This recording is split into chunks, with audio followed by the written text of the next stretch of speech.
We'll be in soon. It's rough weather you have in these parts. It's not quite what I'm used to. Then you should not have come out. I don't need your help. I can get them for myself. Beg your pardon. Were you asked for tea? I should be glad for a cup. Were you asked? No. You see, sir, I've come as promised. I'm surprised that you should choose to ramble about in the thick of a snowstorm. Do you know you run a risk of being lost in the marshes? People familiar with these moors often miss their road in such evenings. And I can tell you, there's no chance of a change at present. Then perhaps I could get one of your lads to guide me. Could you spare me one? No, I could not. No, indeed. Then I must trust my own wisdom. Are you going to make the tea? Is he to have any? Get it ready, will you? Thank you, but I wish to put your good wife to no trouble. Mrs. Heathcliff is my daughter-in-law. I don't know how you can sit there in idleness. Be not aware of your tomb. When all those have gone before you, you come to knock at the grave. And you know, there's no use talking to you, because you're not bent on ill ways. Go straight to the devil, like a mother of all. You scandalous old hypocrite! You're not afraid of being carried away bodily by the devil when you call him? I warn you to refrain from provoking me, or I'll show you how far I've progressed in the dark arts. I'll get my long black book from the shelf, I'll summon him up from hell, and I'll ask to make your abduction a special favour for me. Do you think the red cow died by itself? Or your rheumatism came by chance? Wicked, wicked. May the Lord deliver us from all evil. Be off! Or I'll cast a spell on ye, and I'll call the devil. And this young man is... Not my son. My son is dead these 4 My months. name is Hareton Earnshaw. I counsel you to respect it. I intended no disrespect. I hope this will be a lesson to you. To make no more rash journeys on these hills. As to staying here, I don't keep accommodations for visitors.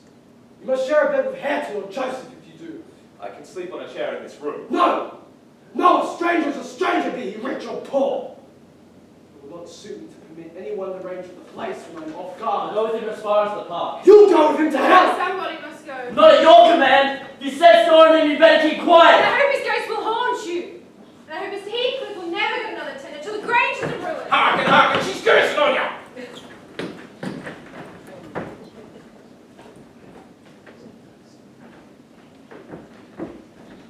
Sleep here. Make no noise.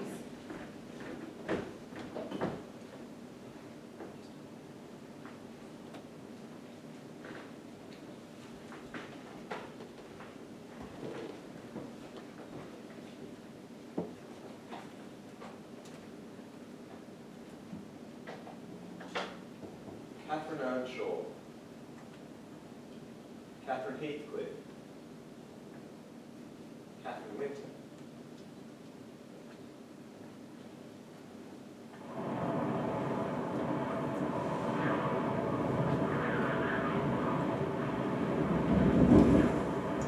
How little did I dream that Hindley would ever make me cry so. My head aches till I cannot keep it on the pillow. Poor Heathcliff. Hindley called him a vagabond. And he won't let him sit with us, nor eat with us anymore. And he says he and I must not play together, and threatens to throw him out if we break his orders. He's been blaming father for treating Heathcliff too liberally, and swears he will reduce him to his right place. An awful Sunday. I wish my father were back again. Hindley is a detestable substitute. His conduct to Heathcliff is atrocious. H and I are going to rebel. We took our missionary step this evening.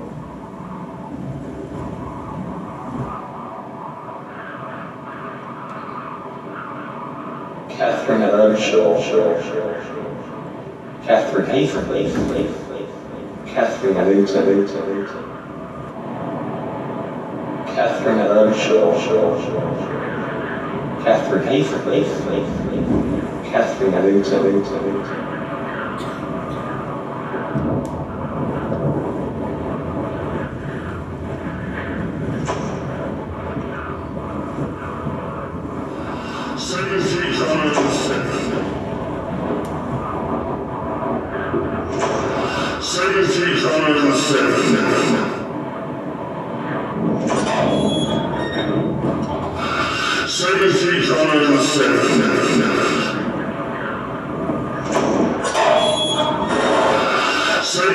70,007. You're all sinners. Each of you damned into the fires of hell. Assemble, sinners, and face your accuser. 70 times 7. You are the first of the 71st. Stand to be exposed and laid bare in the eyes of our Lord God Almighty. Thou art the man. 70 times 7 didst thou gapingly contort thy visage. 70 times 7 did I take counsel with my soul. Lo, this is human weakness. This also may be absolved. The first of the 71st is come. Brethren, execute upon him the judgment written. Such honor have all his faiths.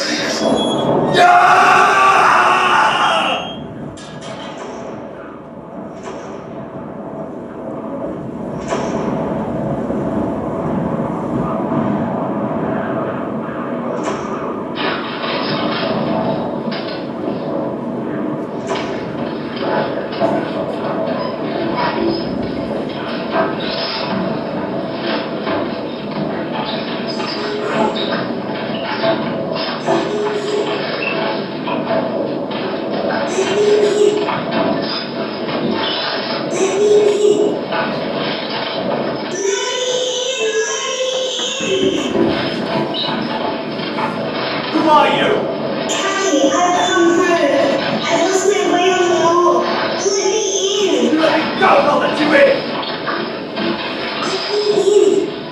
I'll not let you in!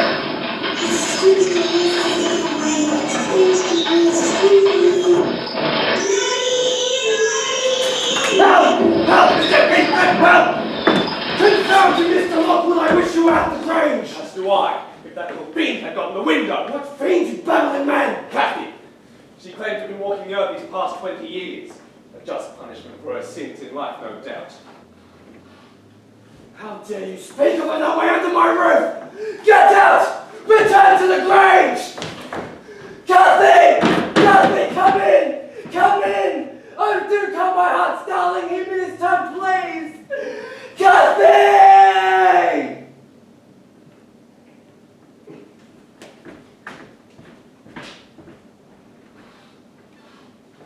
Well, Mr. Lockwood, it's good to see you alive after a visit with Mr. Heathcliff. Do you know something of my landlord? Well, I'm not one for idle gossip, but telling of the tale may need my own heart. I'm as much a part of it as Heathcliff himself. But if the story causes you some pain, I'll not inconvenience you. No, sir. But it served you as a lesson in how a man, after being destroyed, can destroy all others around him. Take a seat, and I'll relate it as you yourself have become part of it.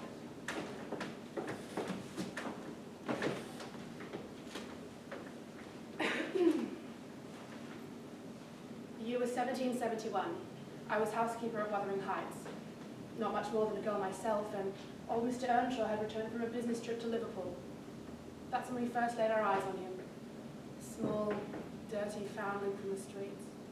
Young Kathy and Hindley, the Earnshaw's 2 surviving children, had little love for the creature, but Mr. Earnshaw was the kindest man you could ever meet, and insisted the child be named Heathcliff and become a member of the family. Kathy, in time, grew to be a friend to Heathcliff, and he was at that age still a loving, though distant child.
into a fine young man.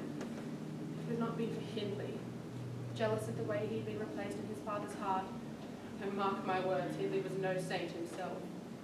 To keep the peace, Mr. Earnshaw sent Hindley away to school, but while away, old Mr. Earnshaw died. And Hindley returned for the funeral with a surprise. Oh, look at this place.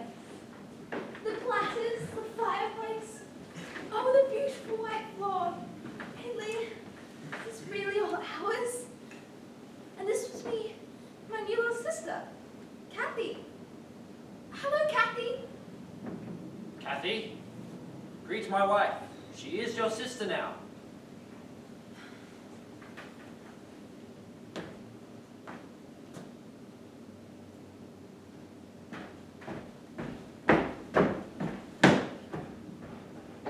Who's this dirty creature? A dog! Get him out into the fields with the other animals. I'll not have him in my sight! Bolt the doors on them! I'll not have them back again tonight!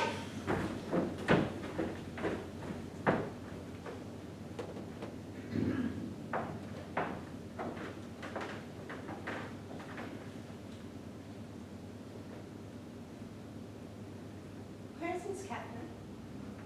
No accident, I hope. That's Josh Crossgrange, Nellie.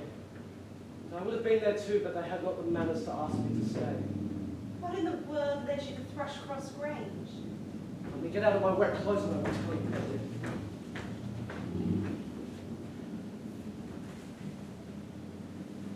Kathy and I escaped from the wash house, and we thought we would see whether the Lintons passed their Sunday evenings shivering in corners, reading sermons and being catechized by their manservant.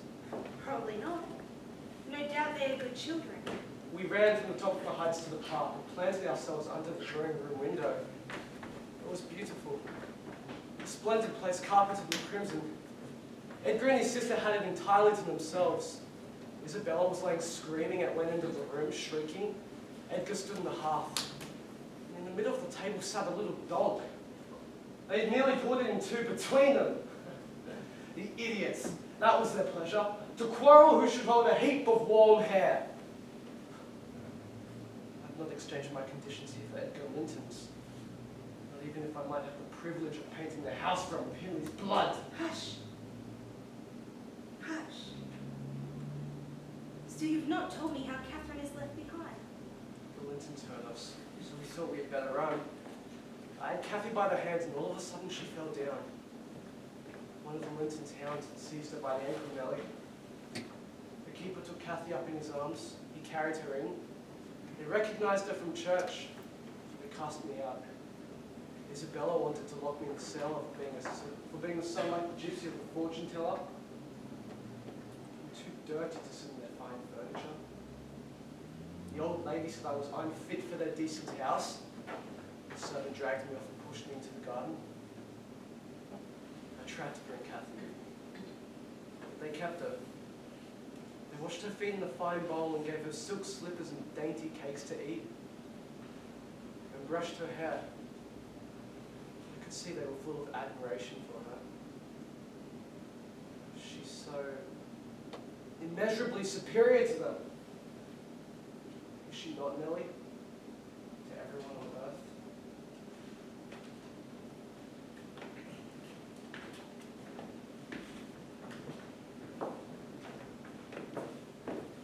Kathy returned 5 weeks later, just before Christmas.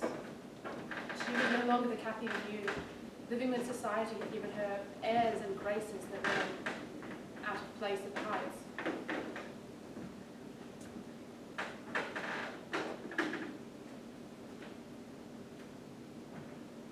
Why, Kathy, you were quite a beauty.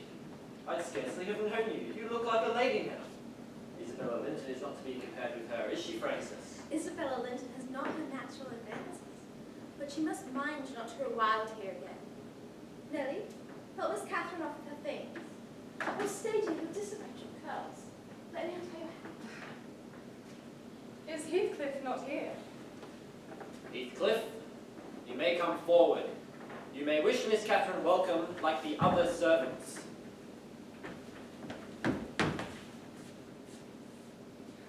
Shake hands, Heathcliff.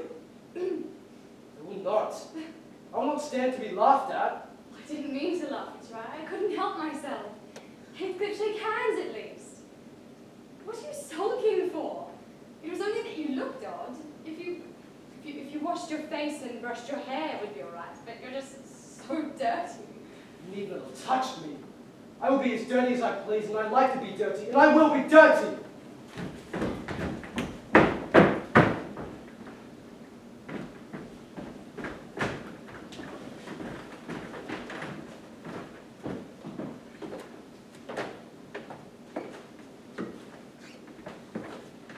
Catherine had become a young lady, thought herself above Heathcliff's affections.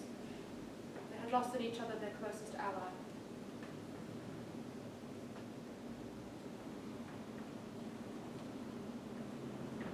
Nellie,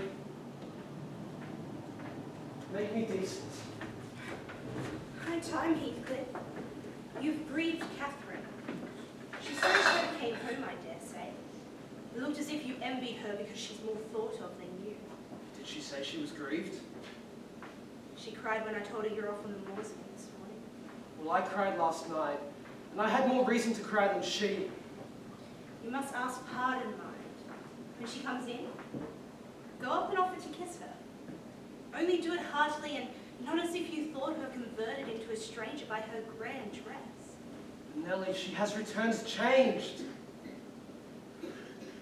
I will arrange you so that Edgar Linton will look quite a doll beside you, and that he does. You're younger, and yet, I'll be bound, you're taller and twice as broad across the shoulders. You could knock him down in a twinkling. Don't you feel that you could? If I knocked him down 20 times, that wouldn't make him less handsome or me more so. I wish I had light hair and fair skin. And cried for mamma at every turn, or trembled if a country lad heaved his fist against you, or sat at home all day for a shower of rain. Oh, Heathcliff, you are showing a poor spirit. You're fit for a prince in disguise. Kick the fellow out of the room. Send him to the attic till dinner's over. He'll be cramming his fingers in the cakes and stealing the fruit you've left alone with them a minute. Nay, sir, we'll touch nothing, not he. I suppose he should have a share of the dainties as well as we. He will have his share of my hand if I catch him downstairs again before dark. Get out, vagabond! What? Are you attempting the coxcomb with those locks? They are long enough already. I wonder they don't make his hair down. It's like a colt's mane over his eyes.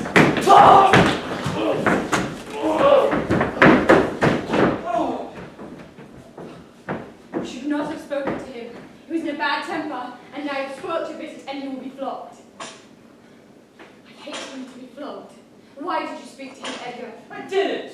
I promised Mama I would not say one word to him, and I didn't. Well, don't cry. You're not killed. Quiet. My brother is coming. Don't make any more mischief. Give over, Isabella. Has anybody hurt you?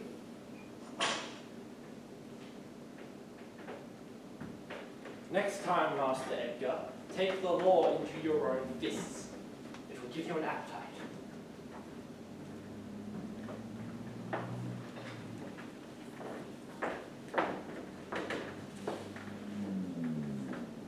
Trying to settle how I will pay Hindley back. I don't care how long I wait. If I can only do it at last, I hope he will not die before I do. For shame, Heathcliff. It's for God to punish wicked people. We should learn to forgive. No, God won't have the satisfaction that I will.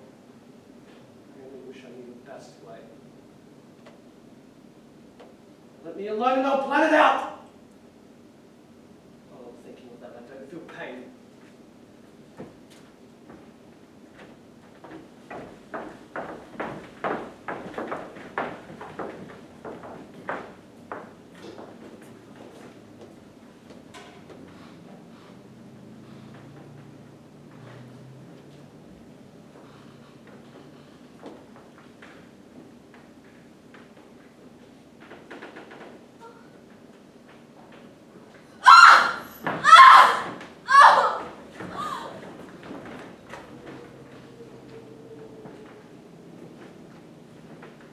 Earnshaw was never a well woman, and I feared the birth of Master Hareton was too much for her constitution. Hindley found consolation in the bottle, gave him a most ferocious temper. Cathy spent more and more time with the Lintons. each day growing farther apart from the one who loved her most.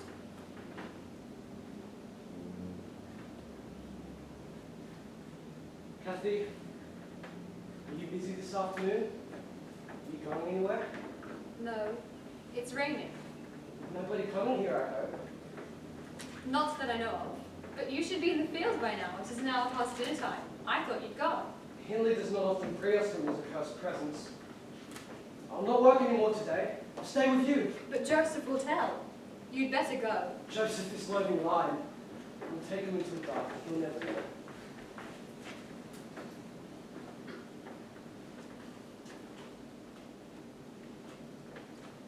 Isabella and Eddie Linton talked of calling this afternoon. Ordinarily to say you're engaged, Kathy. Don't turn me out for those silly friends of yours. I'm on the point sometimes of complaining that they... but I'm not. What, Heathcliff?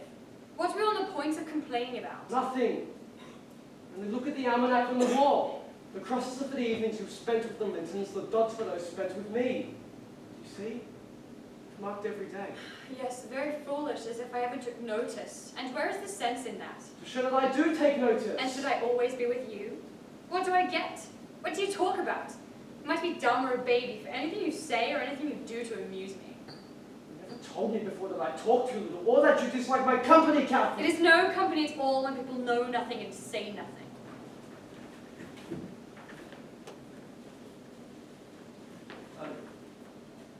I'm not coming too soon, am I? No. What are you doing there, Nellie? I work, miss. Take yourself and your dusters off. It's a good opportunity. Now the master is away, I'm sure Mr. Edgar will not mind. I hate you fidgeting in my presence. I'm sorry for it, Miss Catherine. Ah! That was a nasty trick, miss. You have no right to me and I will not bear it. I didn't touch you, lying creature! What's that then? Catherine, love. Leave the room, Nellie! Take warning and be gone. It's a kindness to let you glimpse her genuine disposition.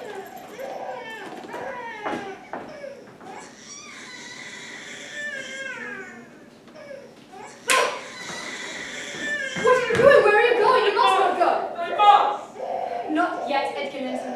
You will not leave me in that temper. I shall be miserable all night, and I will not be miserable for you. Can I say after you struck me, you may be afraid and ashamed of you, or no come here again. And you told a deliberate untruth. I didn't! Well, go. Get away if you please. And now I'll cry. I'll cry myself sick.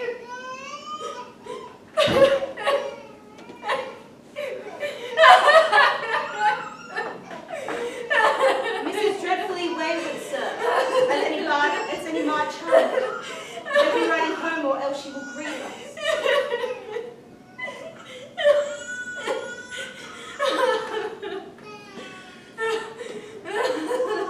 You possess the power to depart, as much as a cat possesses the power to leave a mouse half killed or a bird half eaten.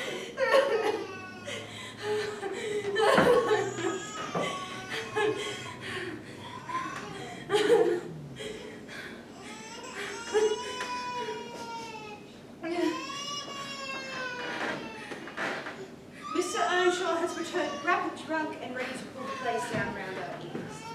I will hire little Hareton, lest you two leave him to me.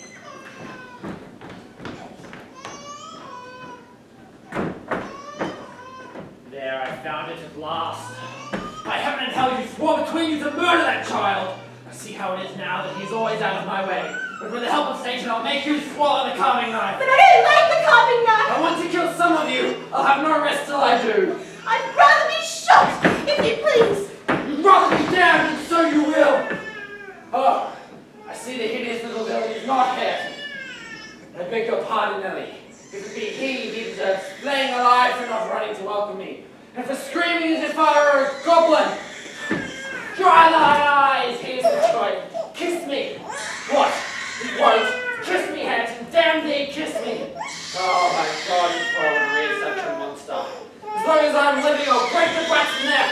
How his mother does not rise from the grave to see how you use him. He hates you.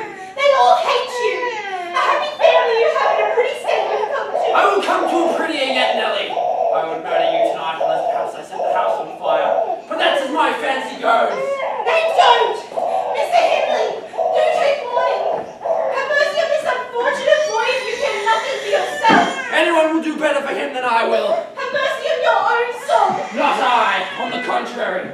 have great pleasure in sending it to perdition to punish its maker. Here's to its hearty damnation!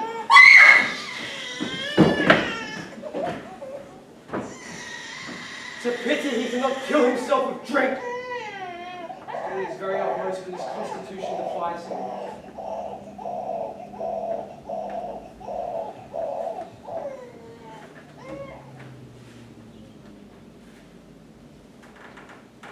Pretty babes, if a new was mine, rightful I delight you, I dress you up in silk so fine, down by the green one side.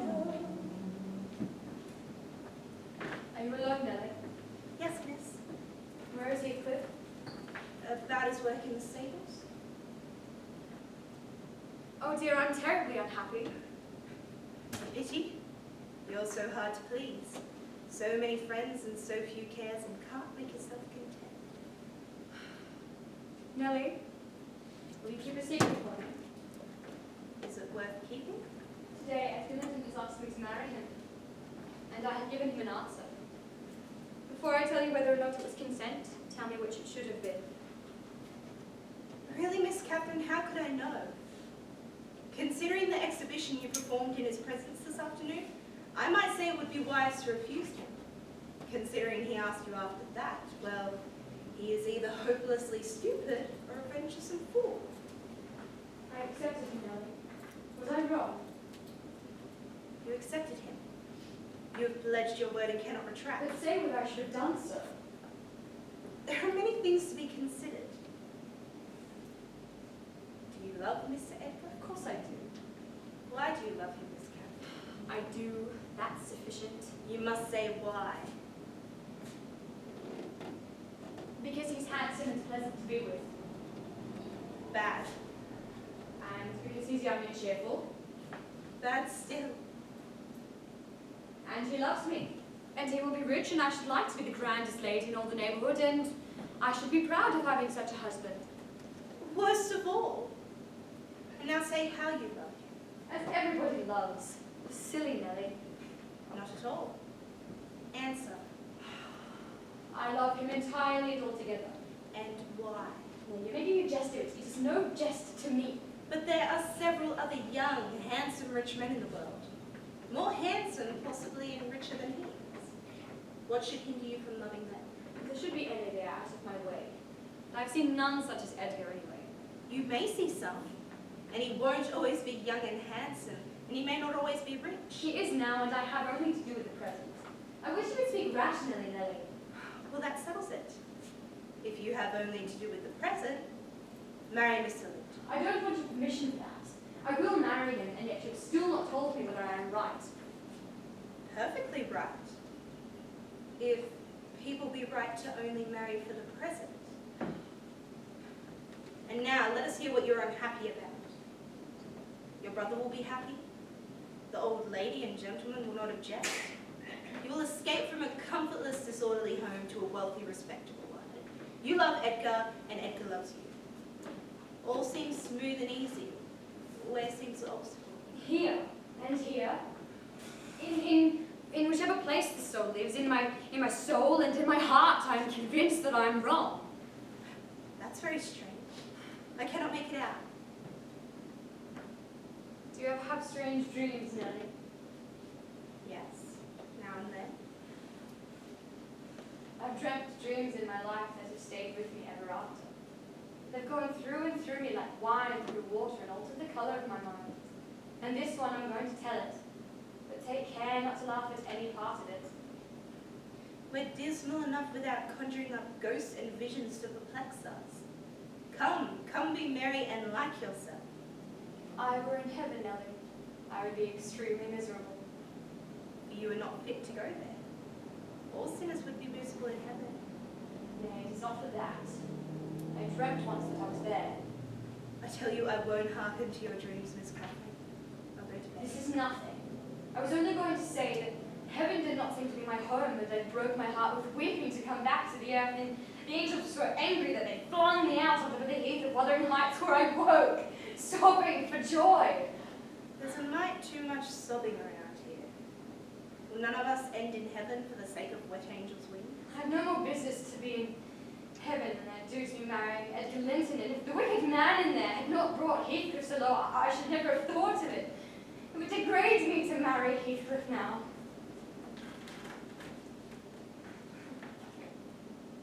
So he will never know how it is that I love him. And not because he's handsome, but because he's more myself than I am. Whatever our souls are made of, his and mine are the same. Linton's is as different as moonbeams from lightning or frost from fire. Hush. Why? Joseph is here and Heathcliff will be with him. I'm not sure whether he is at the door at this moment. He couldn't hear through the door. He has no notion of these things, has he? Does not know what being in love is. I see no reason that he should not know as well as you. And if you are his choice, well, he'll be the most unfortunate creature that ever was born. As soon as you become Mrs. Linton, he will lose friend and love and all. Have you considered how you'll bear the separation? Or how he'll bear to be quite deserted in this world? He quite deserted. We separated. And who was to separate us, pray? But that's not what I intended. That's not what I mean. I wouldn't be Mrs. Linton were such a price demanded.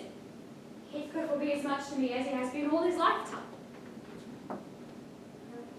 Nellie, I see now. You think me a selfish wretch, but did it never occur to you that if Heathcliff and I were to be married, we should be beggars? Whereas, if I marry Edgar Linton, I can aid Heathcliff to rise and place him out of my brother's power. If I can make any sense of your nonsense, it only goes to convince me that you are ignorant of the duties that you undertake in marriage. What would the use of my creation if I was entirely contained here? My greatest miseries in this world have been Heathcliff's miseries. My love for Linton is like the foliage in the woods. Time will change it as winter changes the trees. My love for Heathcliff is the eternal rocks beneath. Nellie, I am Heathcliff. We are one. Trouble me with no more secrets. I'll not promise to keep them. You'll keep that. No, I'll not promise. I want to speak to Heathcliff, and I must do so before I go upstairs. I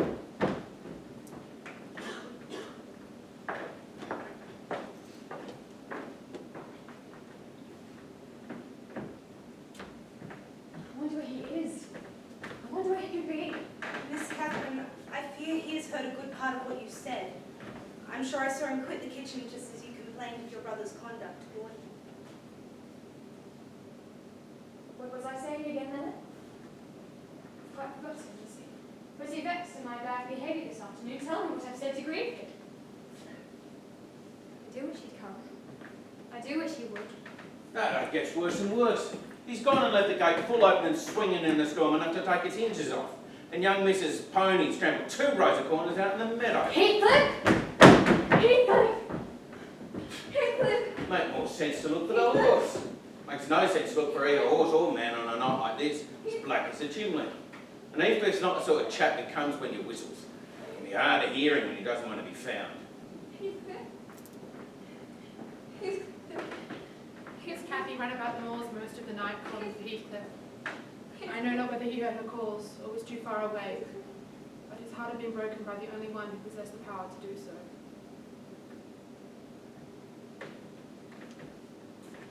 Oh, miss, you're not bent on getting your death, are you? Do you know what time it is? 12:30. Come to bed. There's no use waiting longer on that foolish boy.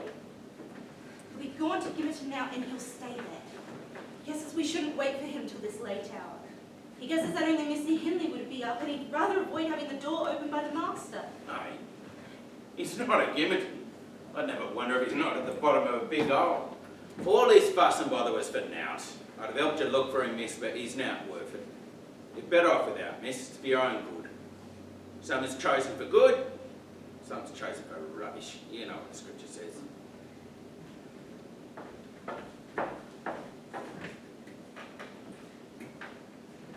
What ails you, Cathy? You look as dismal as a drowned whelp. Why are you so damn pale, child? I have been wet.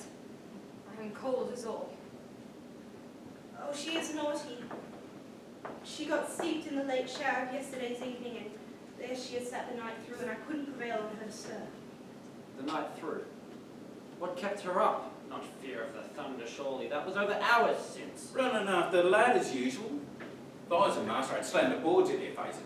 Never a day gone by that you're out as Miss Catherine and young Linton go walking together. And that one, Miss Nellie, she looks for you at the window. So you come in one door, they're out t'other. And our grand young lady is out courting after midnight on the moors with a gypsy cold Heathcliff. I never saw Heathcliff last night, and if you do turn him out of doors, I will go with him. Perhaps you won't have the opportunity. Perhaps he's already gone. They think I'm blind. But I sees it all, I do. I see young Linton coming and going, and I say, Miss Nellie, you good for now, slatternly witch. Nip up and bolt indoors as soon as she hears your horse's hoofs on the road. You lying eavesdropper! None of your insolence before me! And Linton, he did come by yesterday. But it was by chance, and it was I who told him to leave, because I knew you wouldn't like it. You like her? No! Were you not with Heathcliff last night? Get to your bed!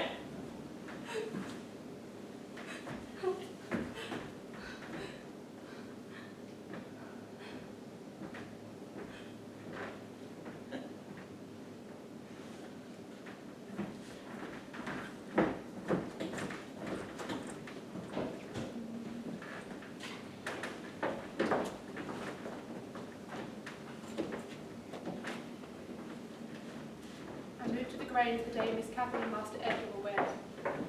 Heathcliff did not return for 3 years. This time it was he who returned home much changed. When first I saw him, I could scarce believe it was he.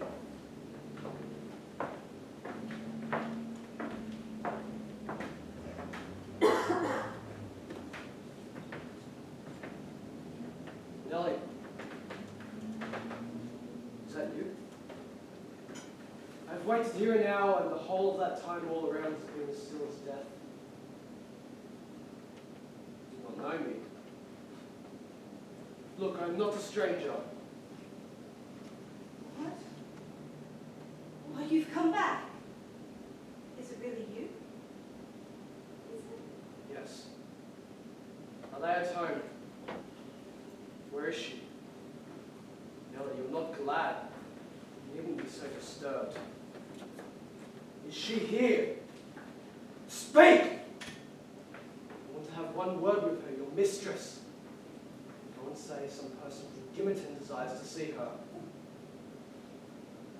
How will she take it? It will put her out of her head. And you are Heathcliff? Altered? Nay, there's no comprehending it.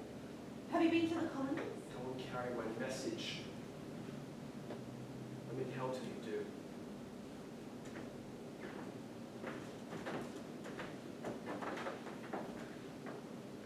Person from Gimmerton wishes to see you. What does he want? I did not question. We'll close the curtains, Nellie, and bring up tea.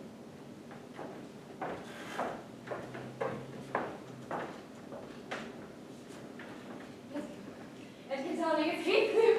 He's come back in. Well, don't strangle me for that. Never struck me as such a marvelous treasure. There's no need to be so frantic. I know you did not like him, yet you must be friends now, for my sake. Sit down, sir. Mrs. Linton, recalling on old times, would have me give you a cordial reception, and of course, I am gratified when anything occurs to please her. And I also, especially if it be anything in which I have a part. I will stay an hour or two willingly.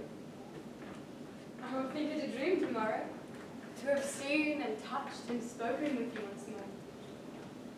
And yet, cruel Heathcliff, you do not deserve this welcome. To be absent and silent for 3 years and never to think of me. Little more than you thought of me. I heard of your marriage, Cathy, not long since. And while waiting in the yard below, I planned to have just one glimpse of your face. A stare of surprise, perhaps, and pretended pleasure. Afterwards, settle my score with Henley, or prevent the law by doing execution on myself. I am glad of your return, though I would have preferred it had you never left. You did not drive me off again. You weren't really sorry for me, were you? Well, there was cause. I fought through a bitter life since I last heard your voice, and you must forgive me, for I struggled only for you. Kathy, unless we are to have cold tea, please come to the table. Mr. Heathcliff love a long walk, wherever he may lodge tonight.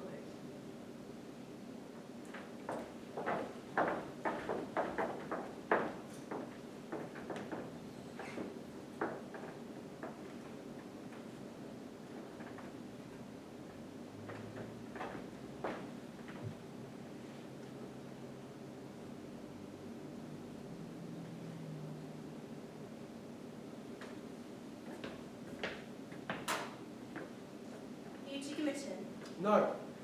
To Wuthering Heights. Mr. Earnshaw invited me when I called this morning.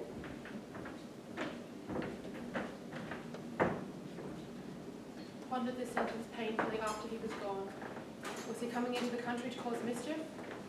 Bottom of my heart, I felt it would have been better if he had not returned. I'm pretty distracted, Nellie. And I want some living creature to keep me company in my happiness. Edgar was sulking. He says that I am selfish to speak of Heathcliff when he is so sick and sleepy. He always contrives to be sick, acts the least cross. So I left him. It's human nature. Let him alone about him, unless you would like an open quarrel between them. But does it not show weakness, Nellie? I am not envious. I never feel hurt at the brightness of Isabella's hair or the whiteness of her skin. It pleases her brother to see us cordial, and that pleases me. Though the two are very much alike, spoiled children who believe the world was made to fit their accommodation. You may, however, fall out at last over something of equal consequence to both sides. And then those you term weak are very capable of being as obstinate as you. And then we will fight to the death, won't we?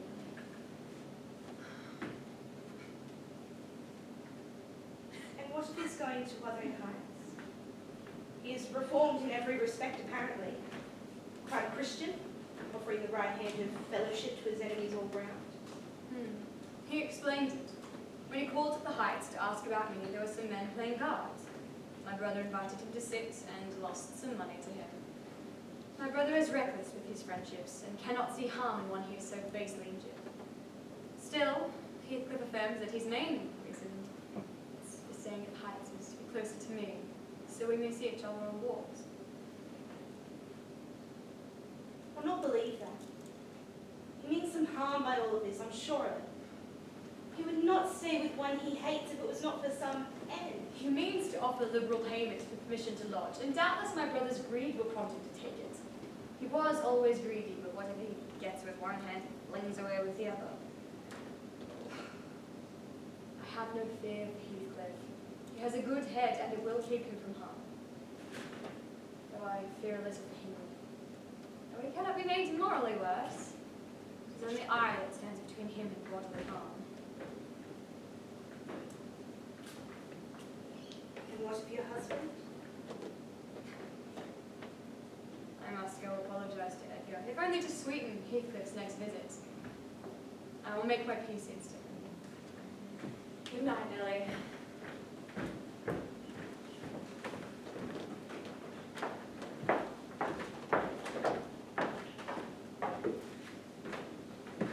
A new source of trouble developed, the unanticipated misfortune of Miss Isabella developing a sudden and irresistible attraction to Heathcliff.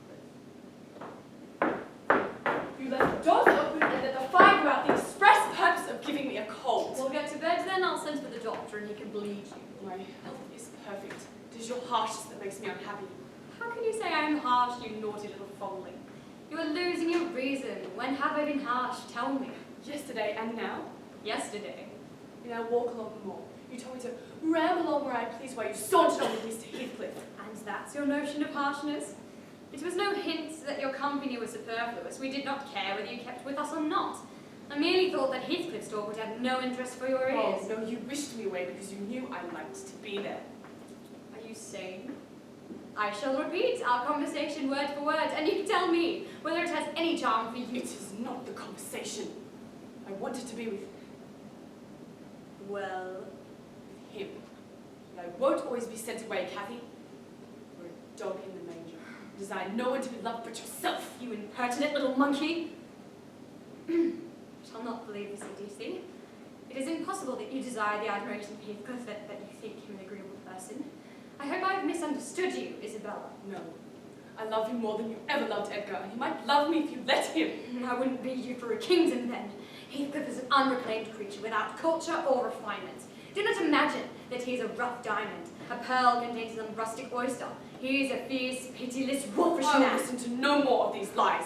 You mean some harm to me out of your jealousy? He would crush you like a sparrow's egg if you found your troublesome charge. I know we couldn't lull the Linton, yet he'd be quite capable of marrying you for your fortune and expectations. You are worse than 20 foes, you poisonous fiend. You don't believe me then? You think I speak Oh, from I am selfishness? certain you do, and I shudder. Good! Try for yourself then, if that be your spirit. I have done, and yield this argument to your stubbornness. And I must suffer her egotism. Ah, all is against me. Banish him from your thoughts, miss. He's a bird of bad omen. Honest people don't hide their deeds. How's he got rich, and why is he staying at the house of a man he abhors? They say Mr. Earnshaw grows worse and worse since he came. They sit up all night together continually, and Mr. Hindley has been borrowing money on his land and does nothing but gamble and drink. You are leagued with the rest. All lies and falsehoods to keep me from joy. Joseph told me only a week ago. Aye, we shall have a coroner's inquest soon enough in this place. Nearly got his finger cut off by Tubber as he's trying to stick him like a calf. And the master's set to go to the courts. He's not afeard of the courts. He's not afeard of being judged by no one at all, not Paul, Peter, Mark, Luke, nor James. He longs to set his face against them. And Heathcliff, he can laugh at anyone, you know. He can laugh at the devil himself. Do he ever say nothing about his fine time with us when he's down at the Grange? I bet he don't say nothing about closed shutters and brandy by candlelight till next day noon. Then he's up and goes to his room, swearing and cursing enough to make good folk put fingers in their ears for fear how he goes on. Then he tells Miss Catherine how her father's gold goes to fill his pockets. And her brother's running down the road to ruin, and he stands and opens the gates! If this account of Heathcliff's conduct be true, you would never think of desiring such a husband, would you? It's the malevolence you must have. To try and convince me that there is no happiness in the world.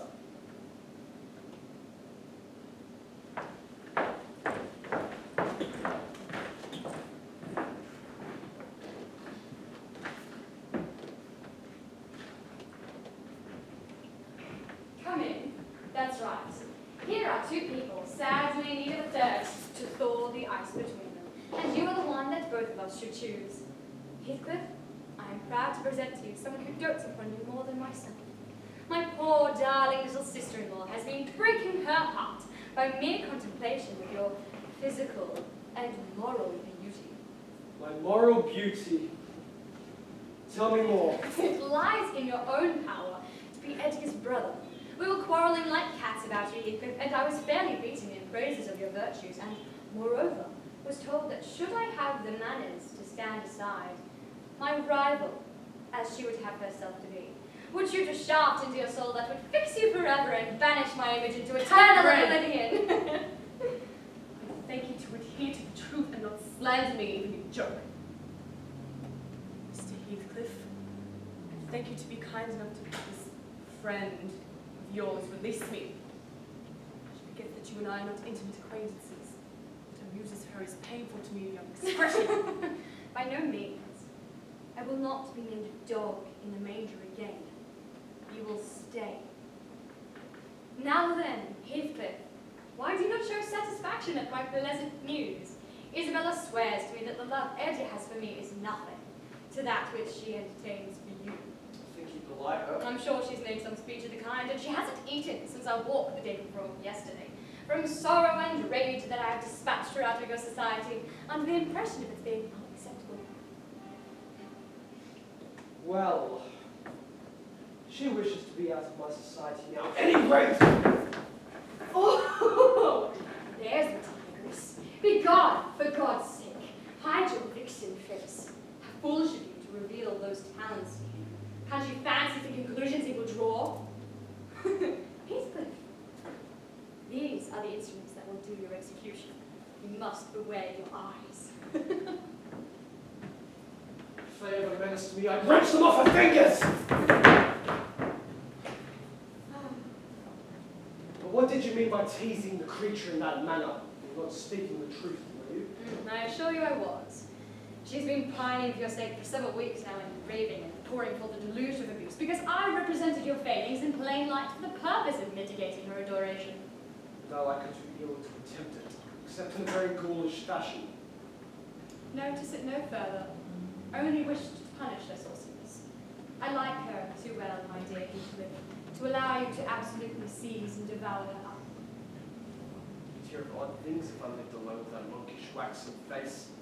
The most ordinary would be painting in its white the colours of the rainbow, turning the blue eyes black every day or two.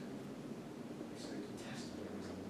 Delectably, they're dove's eyes, angels. She's a brother's heir, is she not? I should be sorry to think so. Half a dozen shall erase that title, please heaven.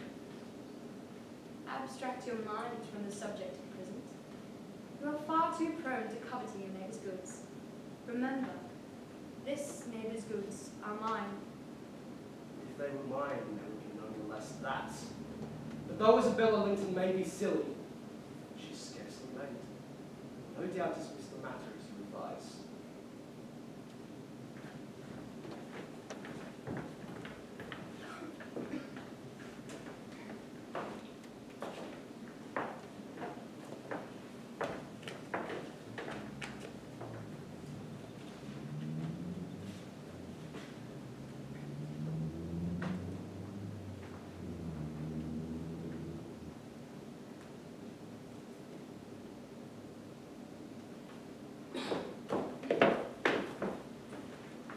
Judas! Traitor! Who is Nellie? Your worthless friend, the sneaking rascal yonder. Ah, he's caught a glimpse of us. He's coming in. I wondered if you will find an excuse for making love to Miss when he told you that he hated her. Heathcliff? Was you about raising this stir? I said you must let Isabella alone unless you are tired of being received here and wish Edgar to draw the bolts against you. God forbid that he should try. Hush, do not vex me. Why have you disregarded my request? Did she come across on purpose? What is it to you? I have a right to kiss her. I'm not your husband. You needn't be jealous of me. I'm not jealous of you, I'm jealous for you. Clear your face, you will not scout at me. If you like Isabella, you will marry her. But do you like her? I am certain you do not. And would Mr. Linton approve of his sister marrying that man? Mr. Linton should approve. He might spare himself the trouble. I could do as well without his approbation. And as to you, I want you to be aware that I know you've treated me infernally. If you flatter yourself that I don't perceive it, you are a fool. And if you think I can be consoled by sweet words, you are an idiot. I've treated you infernally. If you fancy I'll suffer on revenge, I'll convince you of the contrary. Meanwhile, thank you for telling me your sister-in-law's secret. I'll make the most of it. You'll take your revenge? How will you take it, ungrateful brute? How have I treated you infernally? I seek no revenge on you. It's not the plan. You are welcome to torture me to death for your amusement. Having levelled my palace, don't erect a hovel and complacently admire your own charity in giving me that for a home. If I imagined you really wanted me to marry Isabella, I'd cut my throat! Oh, so the evil is I'm not jealous, is it? Well, I won't repeat my offer of a wife. It is as good as offering Satan a lost soul. Your bliss lies like his in inflicting misery. What of the misery you inflict on me in marrying that milksop? I begin to be secure and tranquil, and you restless to know us at peace. Have you resolved on exciting a quarrel? Quarrel with Edgar if you must, and deceive his sister. You have done exactly the right way to be revenged upon me. Have you been listening at the door, Edgar? I have been so far forbearing with you, sir.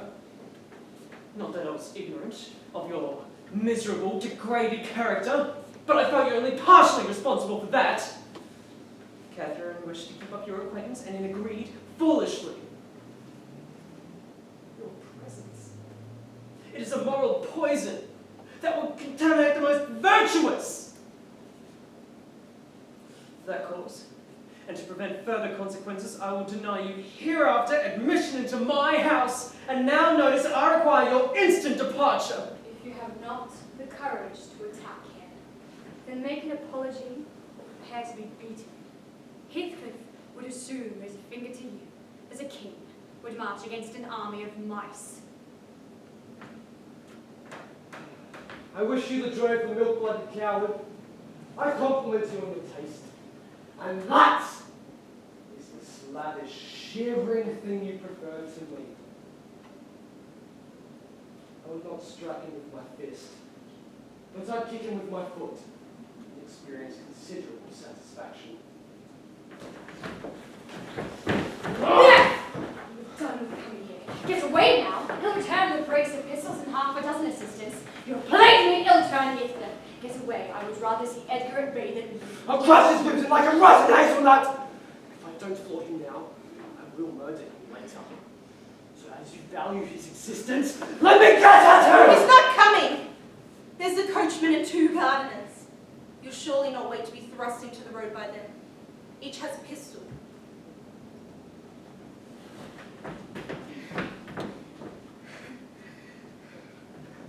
Thousand Smith's hammers have beat me away in my head, Nellie. Tell Isabel to shun me. This uproar is owing to her. If anyone else aggravates my anger at present, I will get wild. And Nellie, if you see Edgar again tonight, tell him that I am in danger of being seriously ill. Well, if I cannot have Heathcliff as my friend, and if Edgar will be mean and jealous, then I shall break both of their hearts by breaking my own. That will be a prompt way of finishing all. Though it is indeed reserved for forlorn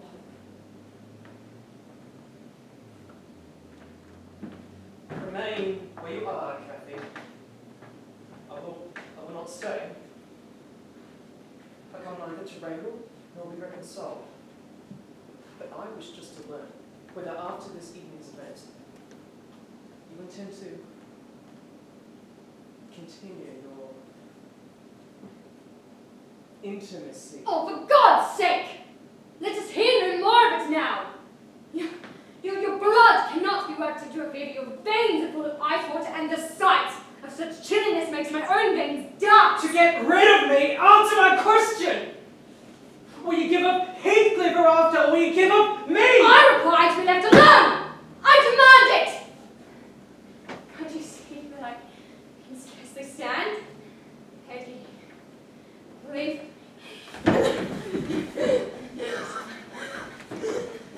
There is nothing in the world matter. She has blood on her lips! Never mind. Mrs. Linton resolved previous to your coming on exhibiting a fit of frenzy.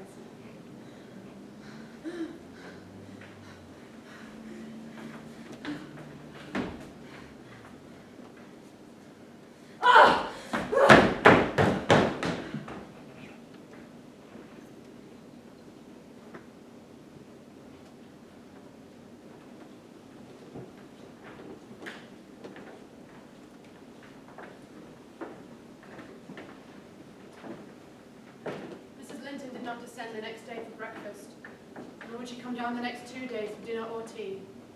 Mr. Linton, for his part, sat alone in his study, seeing no one except for a brief interview with Isabella.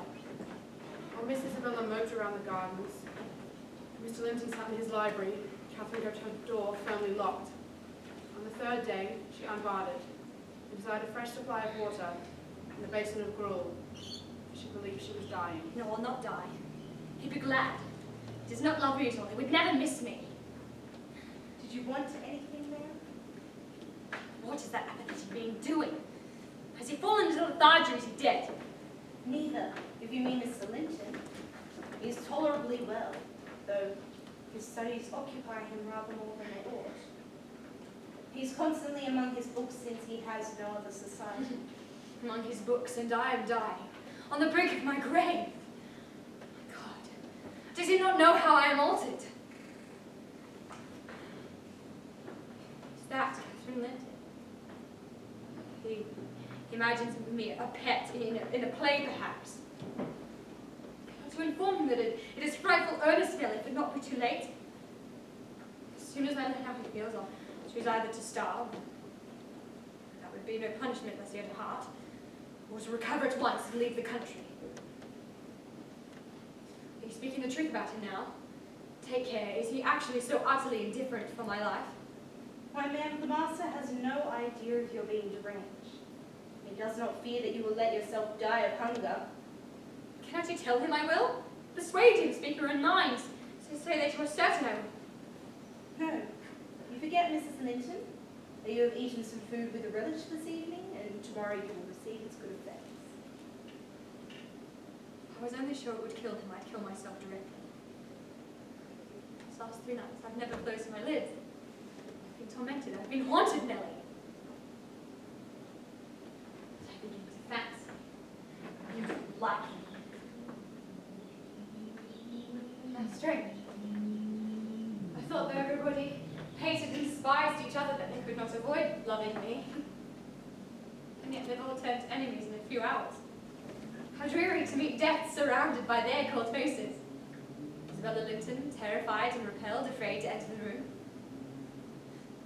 And Edgar, standing solemnly by to see it over, and offering prayers of thanks to God for restoring the peace to his house and going back to his books! My God, what in the name of all he feels has he to do with books when I am dying? Nelly, open the window. Nay, it's the middle of winter. The cold winds are blowing.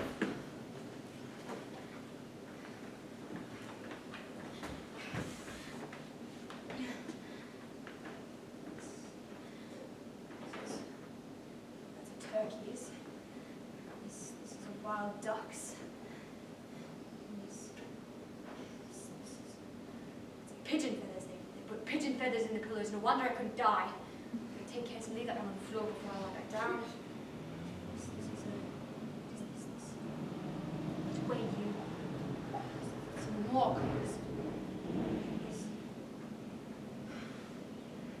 This I should know as many thousand. This is a lapwing's bonny bird wheeling over our heads in the middle of the moor.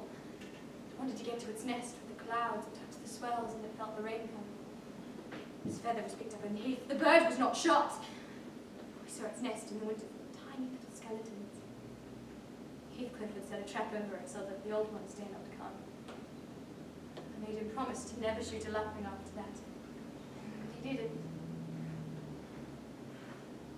Yes, here are more.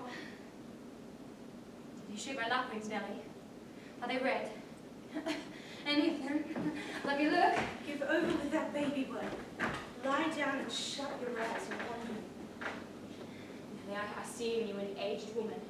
You have bent shoulders and grey hair, and this is a fairy cave under Penistone Crag, and you are gathering elf bolts, pretending, whilst I am near, that they are only locks of wool. That's what you'll come to 50 years hence. I know you are not so now. I'm not wondering. You're mistaken. Or else I should believe that you really were a withered hag, and this really is a fairy cave under Penistone Crag. I am conscious it's night. There are 2 candles making the black press shine like jet. The black press? Where is that?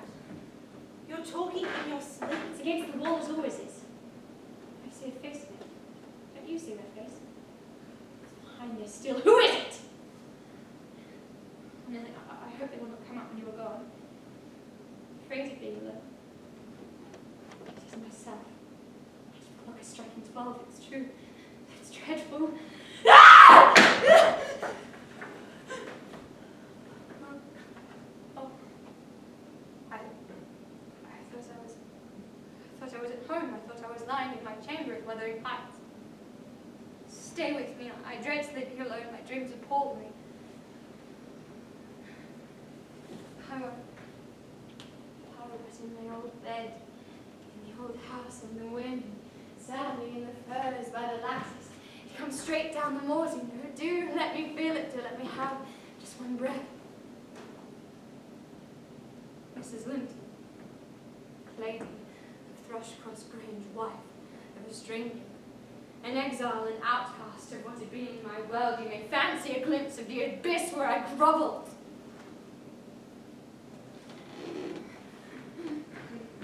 I'm burning.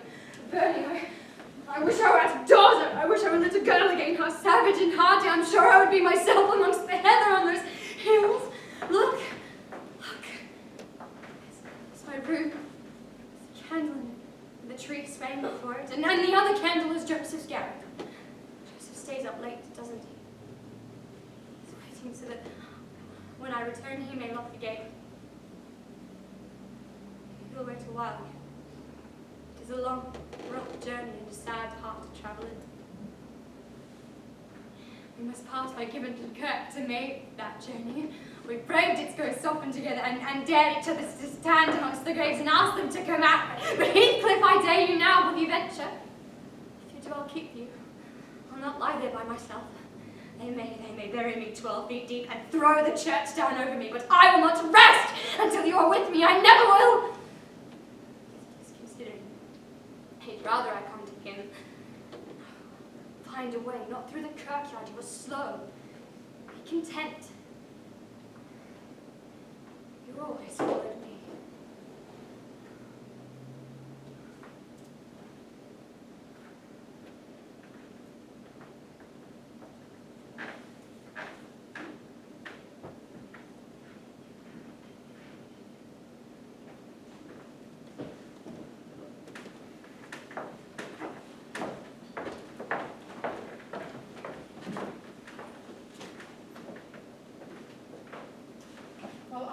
Myself with Miss Catherine, and the house was in uproar from her screams, Isabella found opportunity to escape to Wuthering Heights.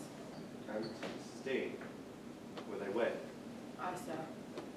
We did not hear of it until 2 months later, when I received a correspondence from Mrs. Heathcliff.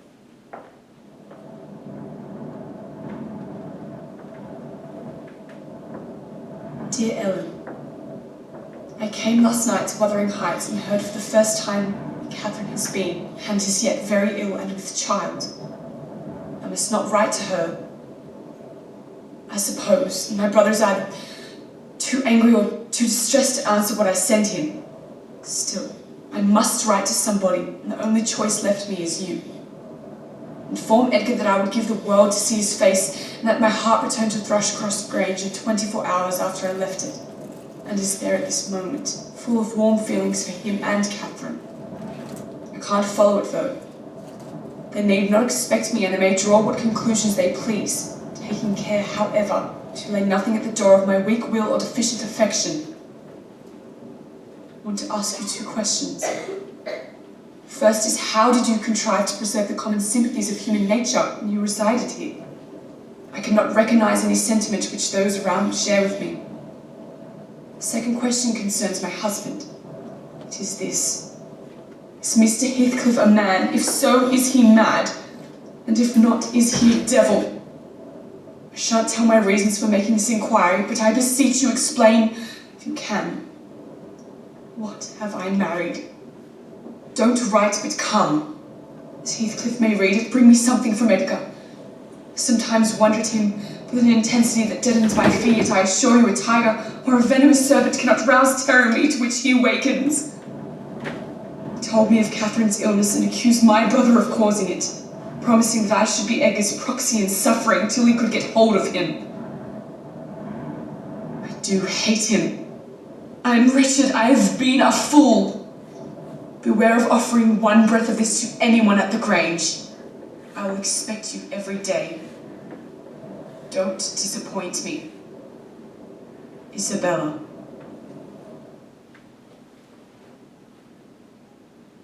I decided on going to the Heights with some convenient excuse, in the hopes of reporting on Isabella's condition. And to Wuthering Heights, would you wish me to take Mrs. Heathcliff some token of your forgiveness?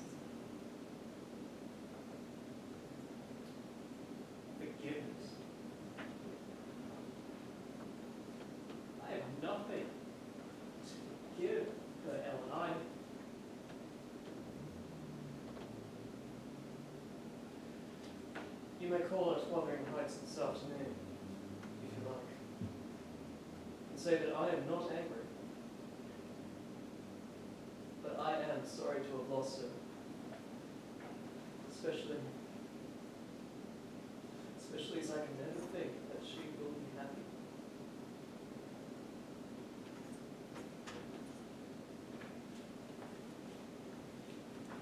I was barred from seeing Isabella by Heathcliff, who met me at the door, with the hopes of using me as a messenger to Mrs. Linton. I observed his possession of one. Linton did not dull his passion for the other.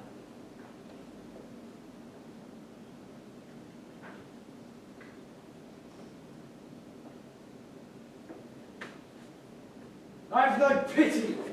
The more the ones rise, the more I yearn to crush out their entrails. It is a moral teething that I grind with great energy to increase the pain.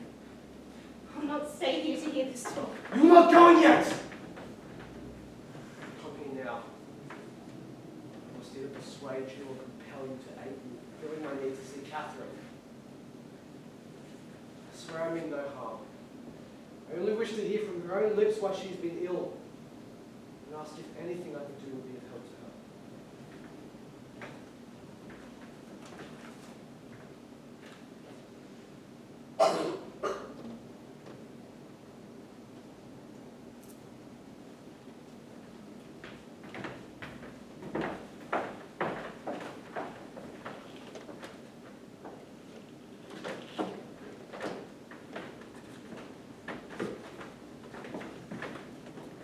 Heathcliff returned with me and waited in the garden for a summons from Cathy.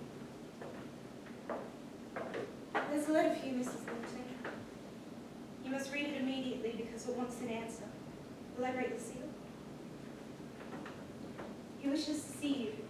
He's in the garden by this time and eager to know what answer I will bring.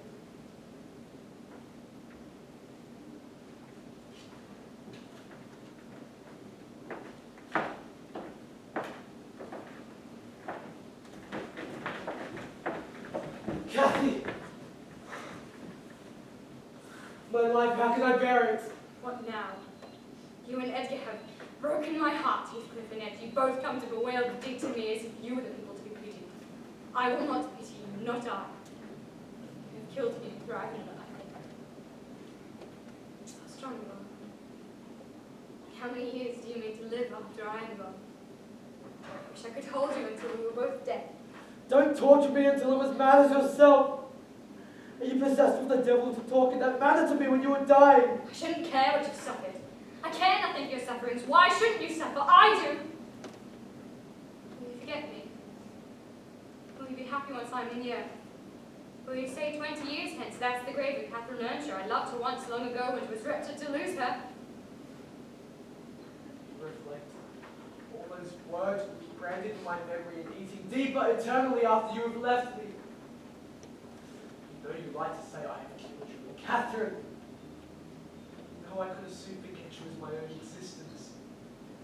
Is it not sufficient for your infernal selfishness that while you are at peace, I will writhe in torments of hell? I wish you no greater torment than I, Heathcliff.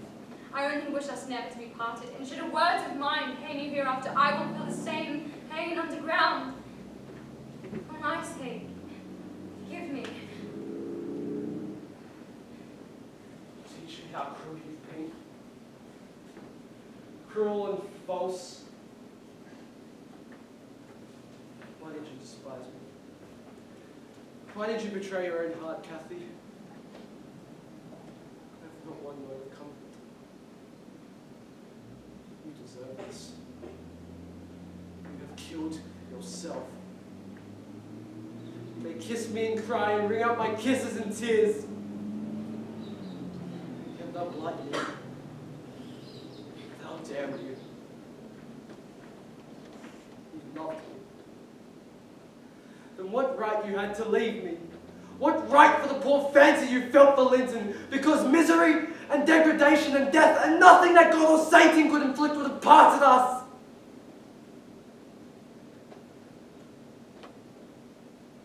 You of your own will did it. I have not broken your heart. You have broken it. And in breaking it, have broken mine.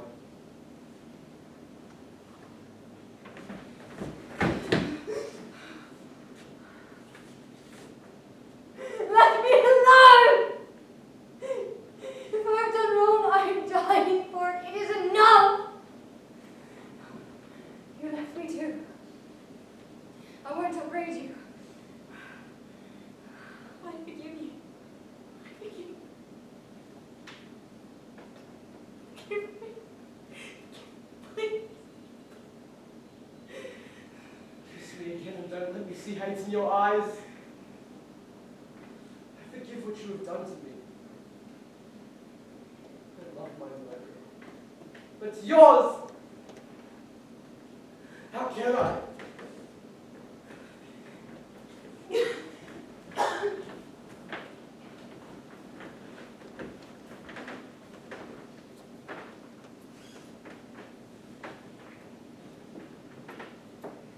12 o'clock that night, Miss Catherine gave birth to a puny 7-month child.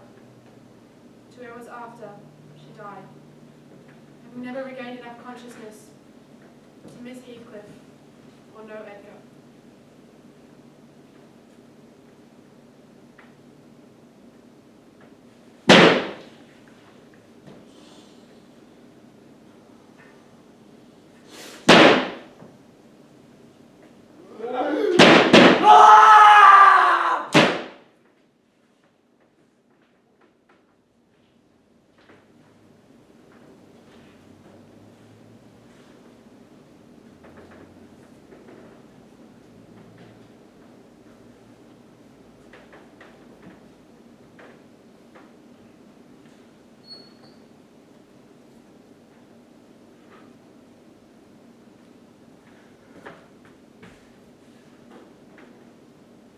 Catherine Earnshaw, may you not rest as long as I am living. You said I killed you.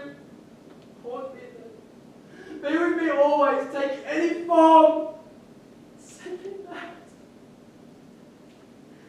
Please do not leave me in this abyss where I cannot find you.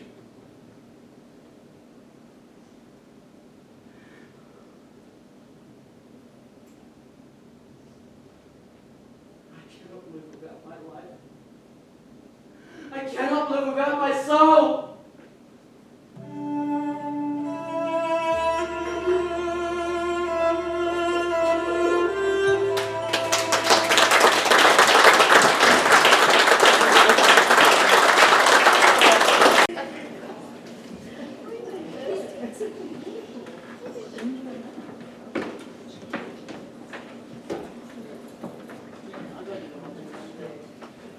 Mrs. Linton's funeral was to take place on the Friday after her passing. Until then, her coffin remained in the drawing room, uncovered and strewn with flowers. One morning, I noticed a curl of light hair on the floor. Heathcliff had gained entrance and taken the lock of Mr. Linton's hair in the locket around her neck and replaced it with his own. I twined the two together and returned them, where I assumed they liked to stay.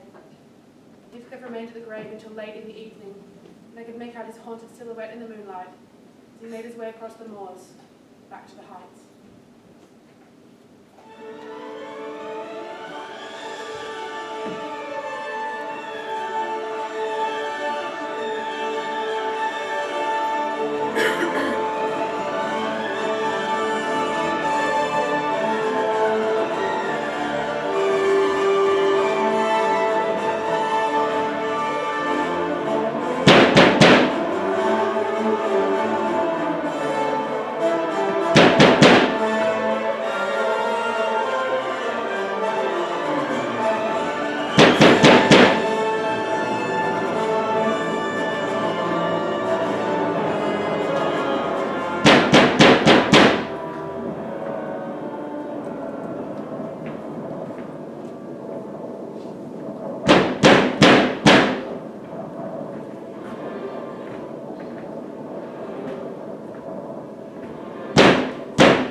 the door. You and I have a great debt to settle with the man out yonder.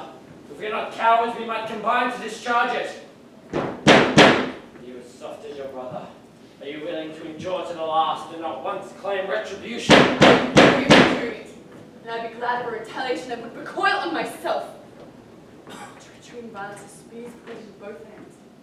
They wound those who resort to them worse than their enemies. Treachery and violence are just return for treachery and violence. I'm sure you have as much pleasure as I witnessing the end of the fiend's existence.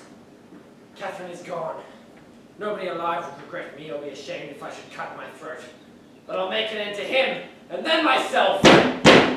You'd better take shelter somewhere else tonight. Mr. Earnshaw has a notion to shoot you if you should enter. Open the door, you slut! Come and get shut, please! I've done my duty. I'd go and stretch myself over her grave and die like a dog. The world surely isn't worth living in now, is it? I can't imagine you living in it without her.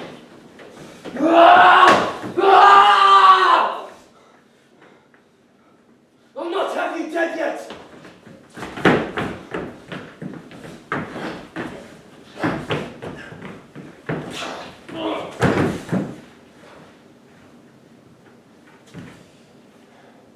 How are you, sir? Not half as ill as I would wish. I'm leaving out my armor and as sore as if I'd been fighting against a legion of imps. Oh, if God could give me strength to strangle him in my last throes. And go to hell, happy man! Get out! Get out before I stab you to death!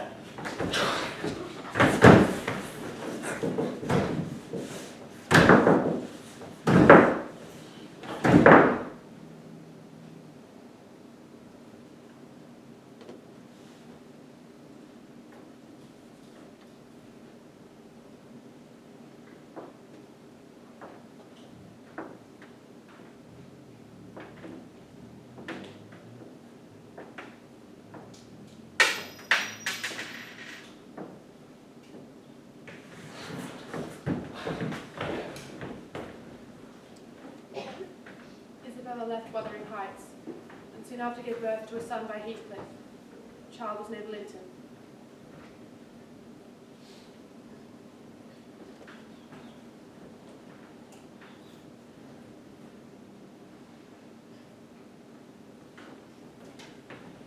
So they want me to hate it too, do they? I don't think they wish you to know anything about it. But I'll have it. When I want it, reckon on that. Tell Edgar Linton if he insists on Hetton moving into the Grange, I will take my son. And see if he'll not grow up as twisted and bent with the same winds to beat on him. Henley mortgaged your heights to me. And at his death, they became mine to do with as I please. When I want him, I'll take my son. By force if I must.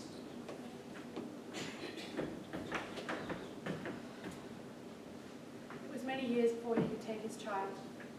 Fortunately, the soul of Isabella was at rest before that day. Miss Catherine, in that time, grew into a spirited young lady. Nellie, my sister is ill, and writes to say I must come to her in London. I will not be gone long. Under no circumstances is Catherine to leave the grounds in my absence, even under your escort. Is Miss Isabella unwell? She wishes to bid me farewell. And deliver Linton safely into my hands. It is her hope that he will live out in the Grange, out of the reach of his father.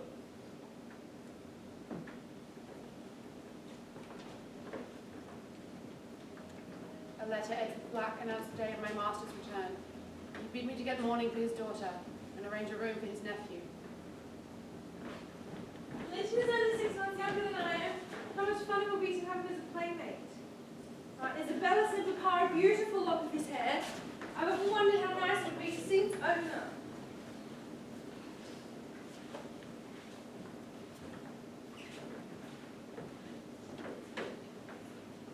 Now, darling, your cousin is not as strong or as merry as you are, and he has just lost his mother.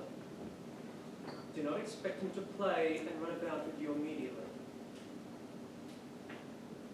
This is your cousin, Kathy. Linton.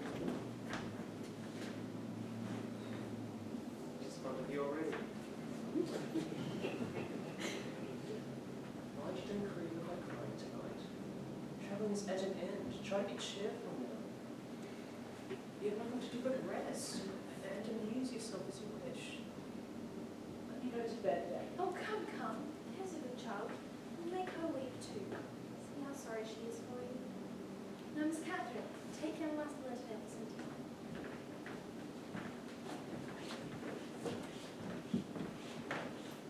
He'll be all right if we keep him going. I can't keep him. Heathcliff has sent me for the lad, I must go back today. You can tell Mr. Heathcliff.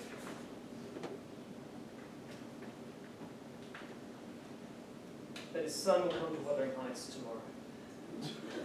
He's in bed and too ill to go the distance now. You may also tell him that Linton's mother wanted him under my guardianship, and at present his health is very delicate. No, it means nothing. Heathcliff makes no account of his mother nor you, neither. But the lad is late and I must take him with me. You are not tonight! Return and repeat what I said to your master. Now show him out. All right, till morning. You'll come himself and get him. I'll take the boy on Miss Catherine's pony first thing in the morning.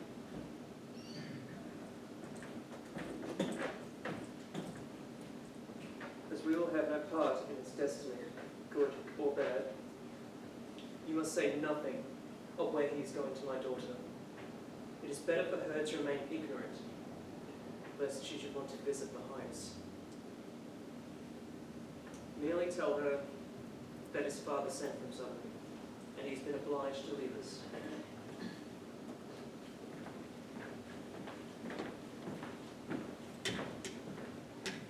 We had to depart before young Cathy rose, and I greatly feared Heathcliff would make good his threat.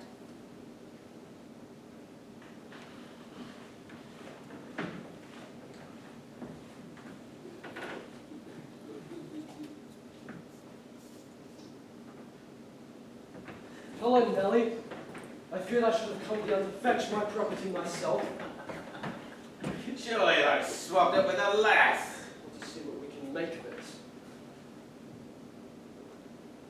God, what a beauty! What a lovely, charming thing. They read it on snails and milk, Nellie. Do you know me? You've heard of me, I dare say. No! What a shame of your mother never to waken your knowledge of me. You are my son.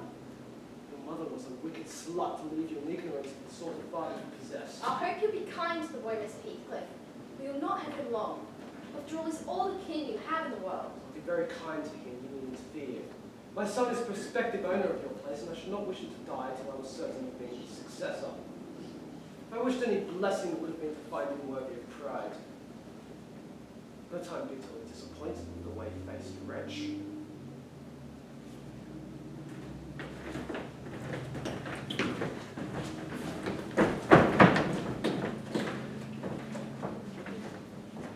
Miss soon allowed her cousin to become a memory. We told her he travelled on to meet his father. We thought it best that she didn't know of his identity or his closeness.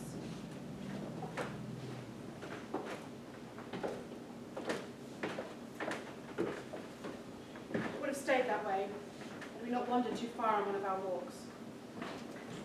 Come on, Nellie. Climb that hill, and by the time we reach the other side, I will raise the birds. You there. Leave my birds alone. I touched none. I only wanted to see the eggs Papa told me were here. Who was Papa? Mr. Linton of Thrushcross Grange. Who would you be? I am Miss Catherine Linton. Who are you? That man I've seen before, is he your son? No, he is not my son. But I have one. Would you like to see him? Miss Catherine, we must return home. Why? I'm tired of running, and he said I know his son. I think he lives in the farmhouse I saw when I went riding. Do you live in the farmhouse? I do. Come, Nellie. No, listen, I fear you mean no good. She'll see Mr. Linton. I want her to see Linton. He's looking better these last few days, even fit to be seen. Where's the harm in it? The harm is her father will hate me if I let her cross your threshold. I fear you have bad design in encouraging him. My design is as honest as possible. That the two cousins may fall in love and get married.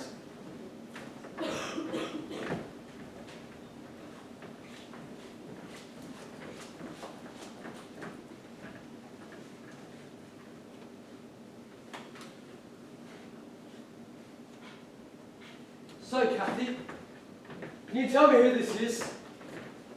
Think. You have a short memory. Linton, don't you remember your cousin? Linton! Little Linton, how you've changed. So you are my uncle. Why do you not visit the Grange with Linton? I have visited it once or twice, too often before you were born. Millie, how dare you try to prevent me from entering? I'll take this walk every morning from now on and sometimes bring Papa. Won't you be glad? Of course. But I'd better tell you your father has a slight prejudice against me. We quarrelled at one time with unchristian fervour, and I fear to tell him if visits him forbids you from coming. Why did you quarrel? He thought me too poor to marry his sister. And I'm afraid having wed her, he would never forgive me. Well, that's silly. Linton and I have no part in your quarrel. I will not tell him of my visits.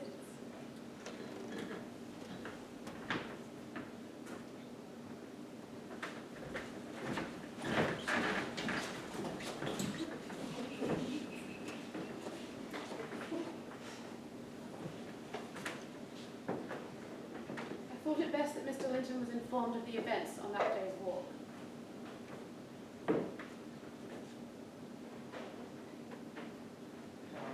How dare you allow her to go to that place? She gave me no choice, sir.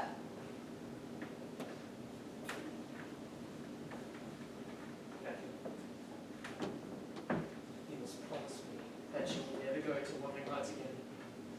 Mr. Heathcliff is an evil man, delighting to wrong and ruin those he hates if they give him the slightest opportunity.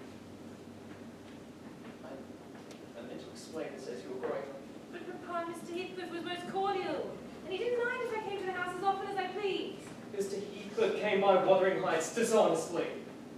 He drove Mr. Earnshaw into gambling debts, and your Aunt Isabella would be alive today if she had never met Mr. Heathcliff. As would your mother.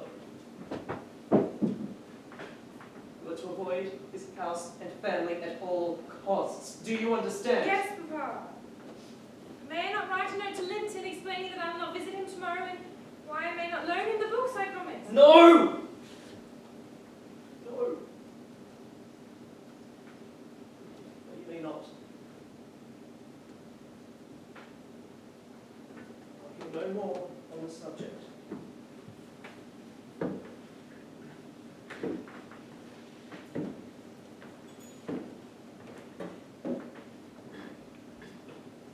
Nellie, will you take a note to Linton for me? You heard what your father said. Now I'll get the milk can to take it.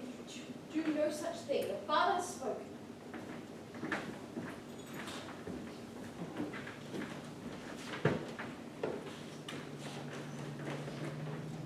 Little did I know that Miss Catherine had been writing to Linton. I found some letters set aside in a drawer while cleaning. Silly little love notes. But I thought they should stop. Mr. Linton was in ill health, and I wanted you to inform him in his already weakened condition. Was he seriously ill? We didn't think so at the time, but he and Miss Isabella were always of a delicate constitution.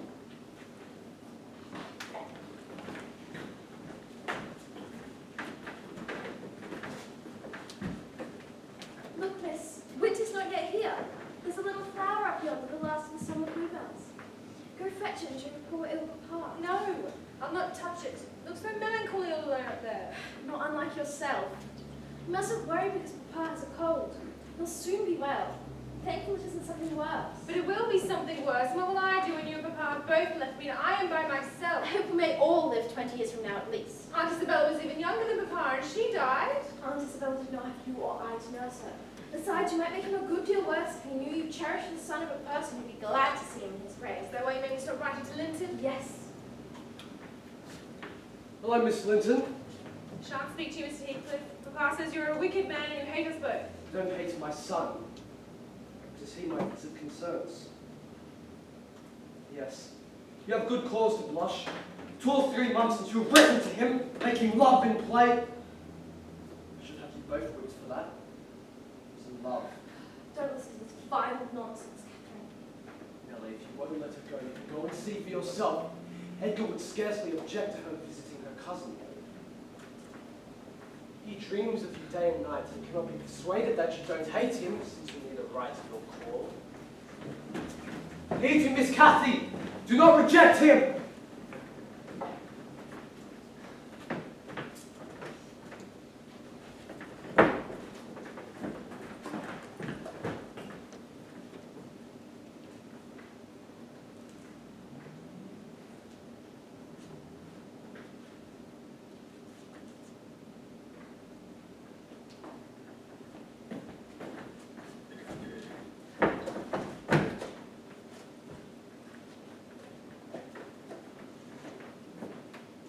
Heathcliff's words stuck firmly in Catherine's mind, disturbing her already restless spirit.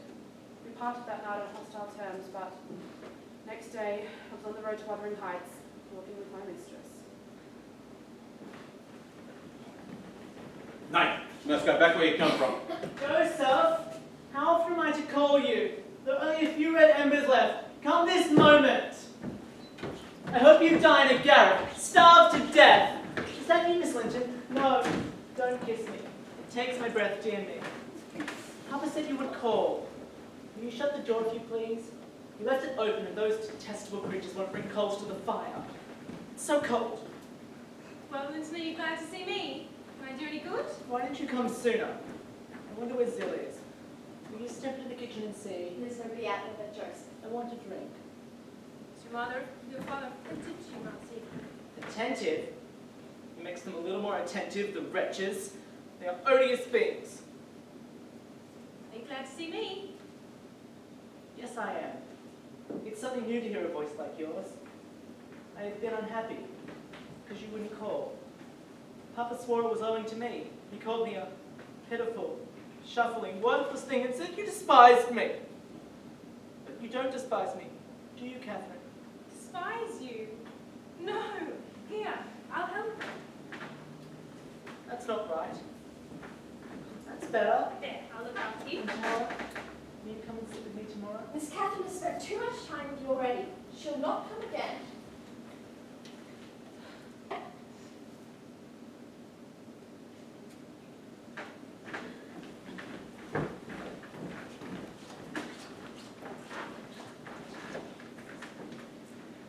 had thought that to be the end of it, but I later discovered she'd returned to the Heights.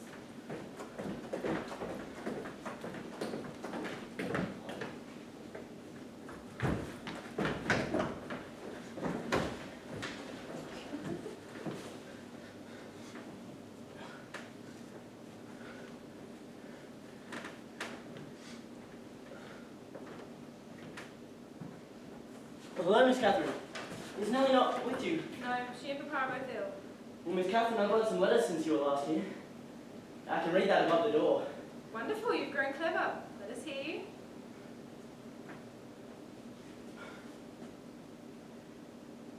Hareton Earnshaw. Huh. And the figures? I can't tell them yet. You dunce. I'm ill tonight, Catherine. You must have all the talk and let me listen. I'm sick of it. Get to thy own room! Take it there if she comes to see me! I'm not letting you keep me out of this room! You can't let you both! Oh, you eat so here, good one. He'll teach you a lesson, sure enough. He's a good lad, he's got good spirit. He knows who should be the master yonder. If you don't let me sit, I'll kill you! I'll kill you! If you don't let me sit, I'll kill you! Devil, I'll kill you! Oh, don't worry, Ed, lad. I won't let him get at you. Don't even fear that terrible beast.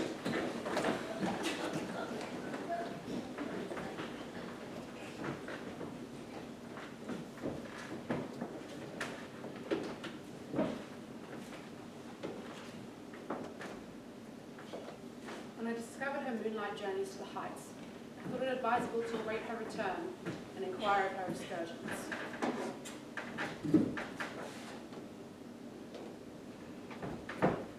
Where have you been riding at this time of night? To the bottom of the park. And nowhere else? No!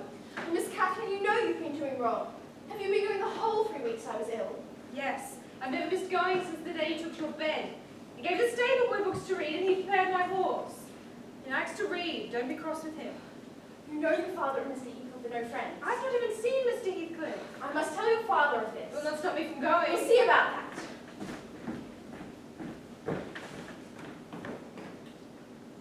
did not inform Mr. Linton of his daughter's rendezvous. I thought it best, in view of his rapidly declining health, if he never knew.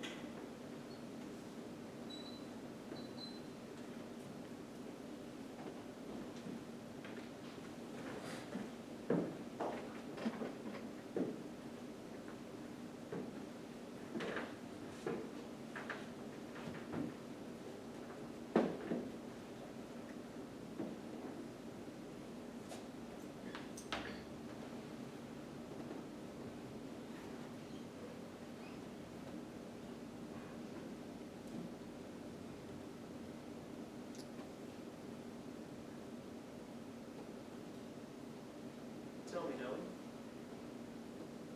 what do you think of my nephew? Has he changed for the better? Is there some prospect for improvement as he grows into a man? He's very delicate, sir, scarcely likely to reach manhood. But I can say he does not resemble his father, and if Miss Catherine had the misfortune to marry him, he would not be beyond control, unless she were foolishly indulgent.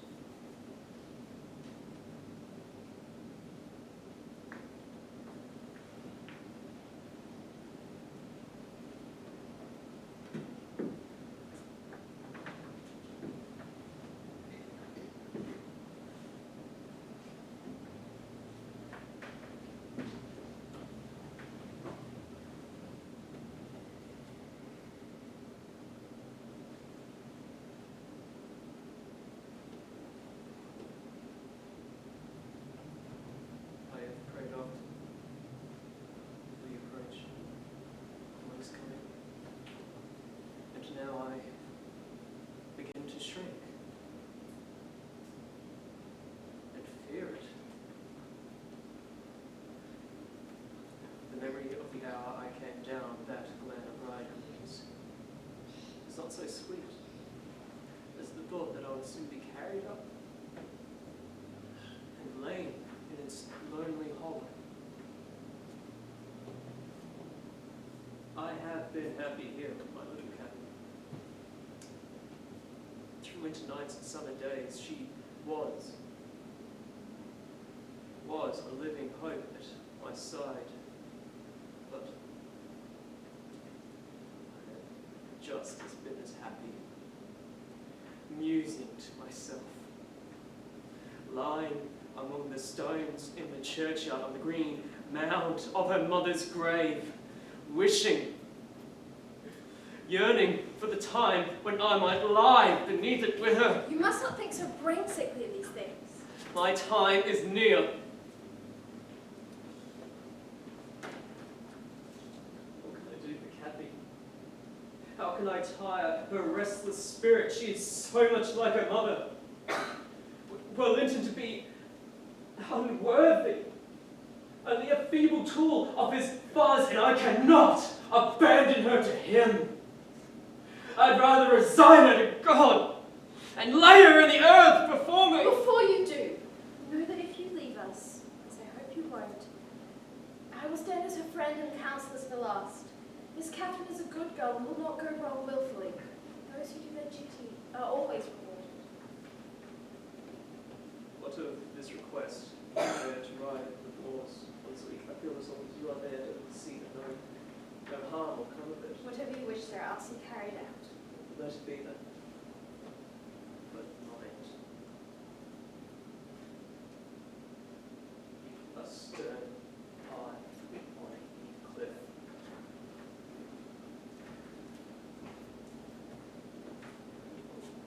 I'll not let it destroy both my little cabins.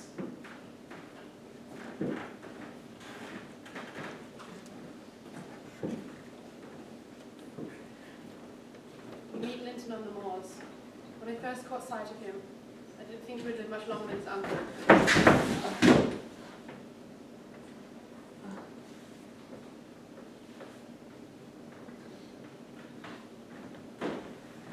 Why, Master Heathcliff, you are not well enough to walk upon the moors today. How ill you look. Are you worse than usual? No, better. Much better. But have you been worse? Worse than last winter when we parted?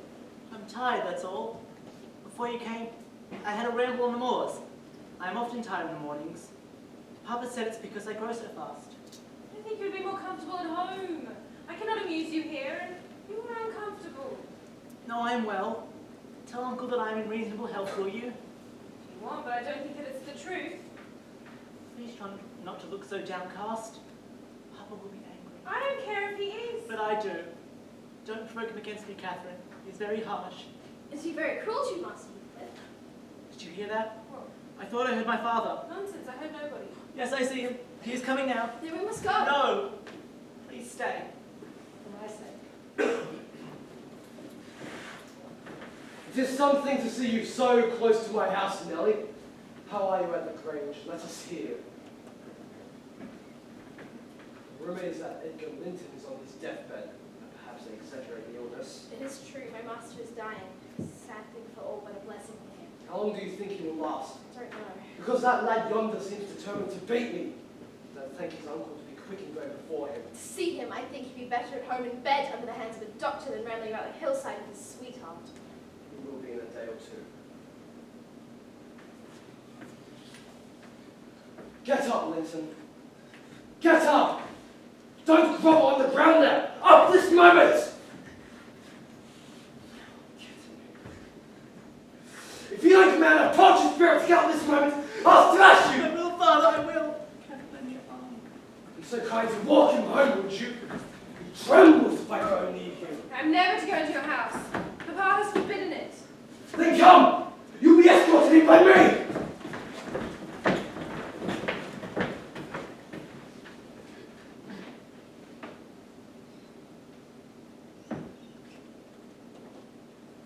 My house is not stricken with the plague, Nellie. I have a mind to be hospitable today. Sit down! How she does stare. It's odd with a savage feeling I have to anything that seems afraid of me. Had I been born where laws are less strict and taste less dainty, I should treat myself to a slow bit section of those two as an evening's amusement. Stand up or I'll knock you down! We will go. I know how to chastise children! Go to Linton now and try at your ease! I will be your father tomorrow! All the father you will have in a few days. I will not have you meddling in my designs, Nellie! You'll think you lost on the moors in a few days!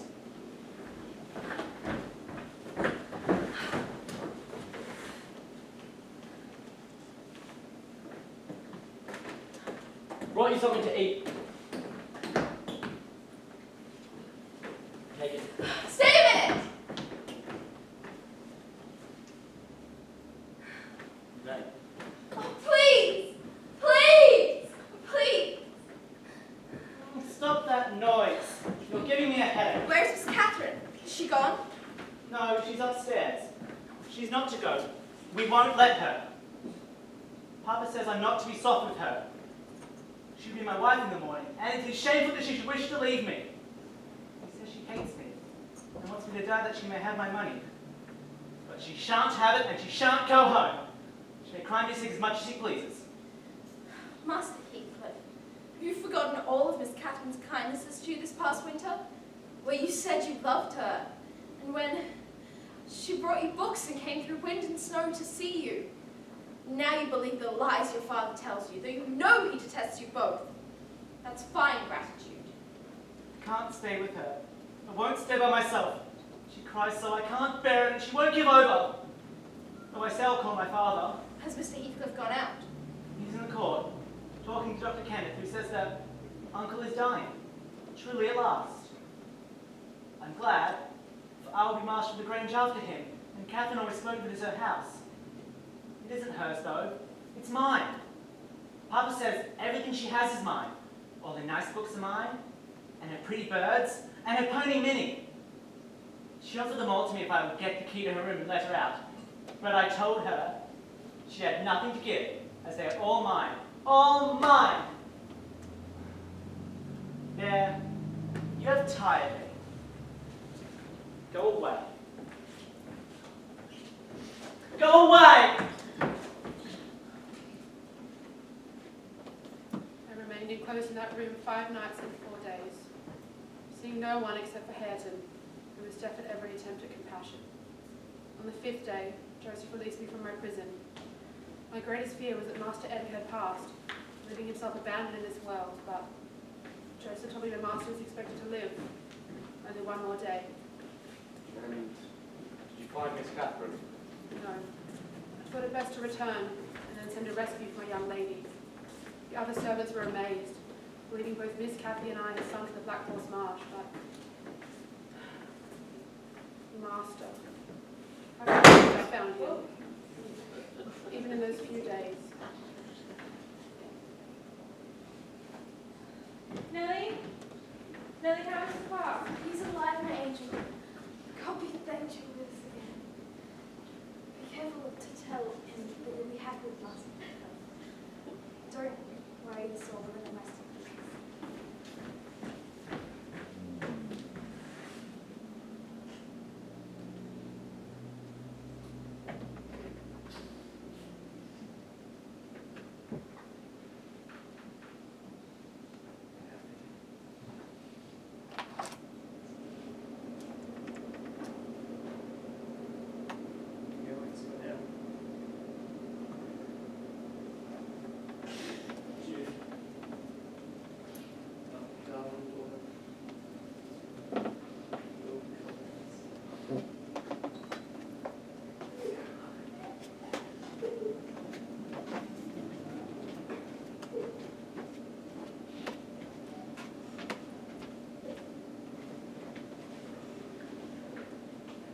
Died this year, Mr. Lockwood.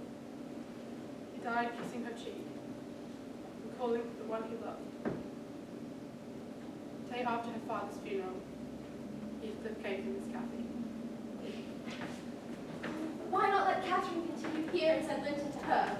As you hate them both, you'd not miss them. I'm seeking a tenant for the Grange, and I want my children about me. Besides, that lass owes me for service for her bread. I'm not going to nurture her in luxury and idleness after Linton is gone. His life is not worth a farthing, and I wouldn't spend the father on him. I have not seen her since, though I hear something of the way they go on.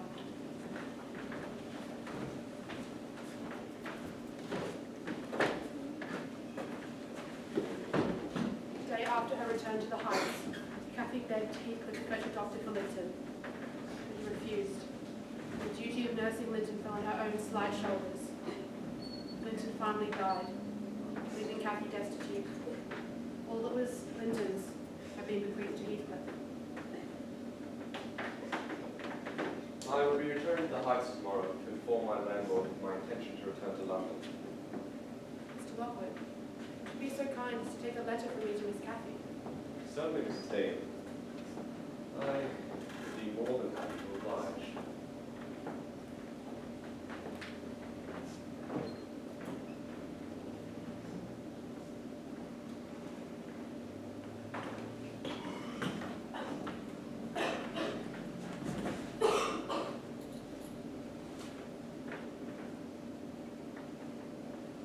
Good morning.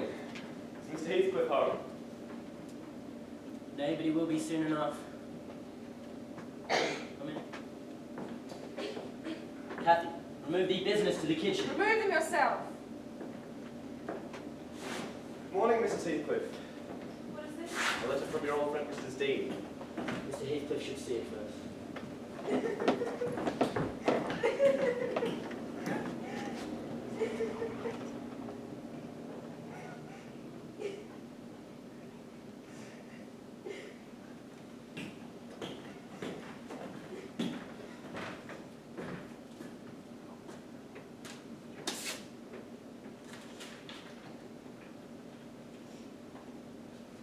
Tell Nellie I would answer her letter, but I have nothing for writing.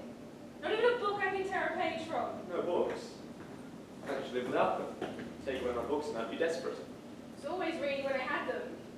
Once hit, and I came across a secret stock in your room. I brought them here, but you gathered them up in bad spirit, for as you can't enjoy them, nobody else will. Perhaps Mr. Hareton is desirous of increasing his knowledge. He wishes me to sink into a dance. I hear him trying to read and spell to himself, and what pretty blunders he makes. I hear you turning over the dictionary to seek the hard words, and then cursing because you can't read the explanation. Mrs. Heathcliff, you We've all had stumbling starts on our road to knowledge. Don't wish to limit his acquirement. Still, he has no right to take what is mine. Those books hold dear memories for me. Must I have them profaned and debased by his vile mistakes? Here, take them. I never want to see, hear, or think of them I again. won't have them now. I will connect them with you, and I will hate them. I feel such a brute. You better hold your tongue now.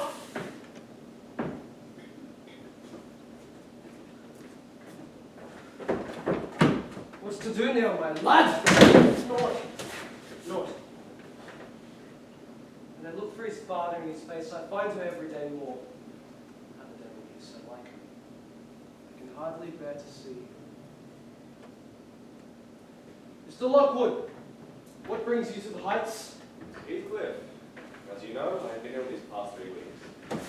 Next week I will be setting off to London for my health, and I must warn you, I have no disposition to retain Frostboss reign beyond the 12 months of our agreement. If you've come to plead off paying your rent, your journey is useless. And never relent from exacting my due from anyone. Indeed. Else it is now, if you wish, or in the summer upon my return. No, that will not be necessary. It will wait until the summer. Very well. I shall see you then. Good day.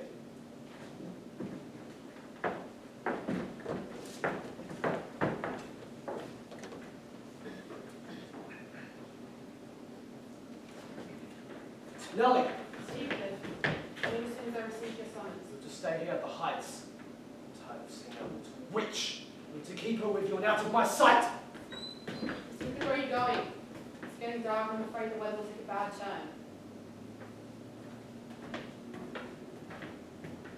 My business is none of your concern!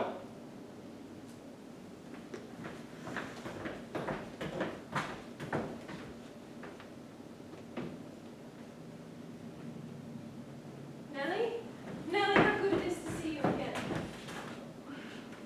Mr. Heathcliff says I am to stay as your companion. What a wonderful change that will be from my present ones. Look over there at my cousin Hareton. It's just like a cart horse. Does his work, eats, and sleeps. Do you have a dream, Hareton? And if you do, what is it about? He tried to teach himself to read once, but because I laughed, he burned his books. What a fool. You're not naughty. Answer me that. Perhaps. But I did not think he would be so silly. What is this? Books. I heard of the destruction of yours.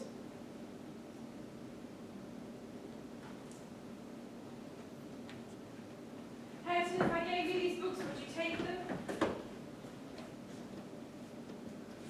Please, Hareton, will you listen to Will me? you go to the devil and let me be? Or I'll break your neck. No! I can't tell what to do to make you talk to me. When I call you stupid, I don't mean anything. I don't mean that I hate you. I found out, Hareton, that I won't. But I'm glad. But I should like you to be my cousin. Now, if you're not going so cross with me and rough. Come, Hareton, you're my cousin and you will own I'll have naught to do with you and your mucky pride and your damn mocking tricks. Off with you now. I'll go to hell before I look sideways after you again. You should be friends with your cousin, Master Hareton. Now that she repents her wickedness, it would do you a great deal of good to have her for a companion. A companion? When she hates me and doesn't think me fit to wipe her shoes. I don't hate you. You hate me. You hate me as much as this Heathcliff does and more. You are a liar! Why then have I made him so angry by taking your part 100 times when you have sneered at me and despised me? Didn't know you took my part. I was miserable and bitter at everybody, but now I thank you and I ask your forgiveness.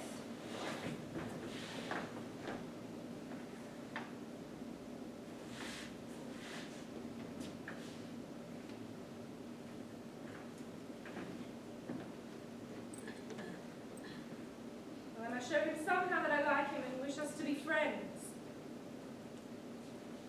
Take this gift to Hareton Earnshaw and tell him that if he will take it, I will come and teach him to read it right. If he refuses it, I will never trouble him again. Master Hareton, Cathy requires me to be her ambassador and says that if you accept this gift, she will teach you to read it properly And if you refuse, she will never again bother you.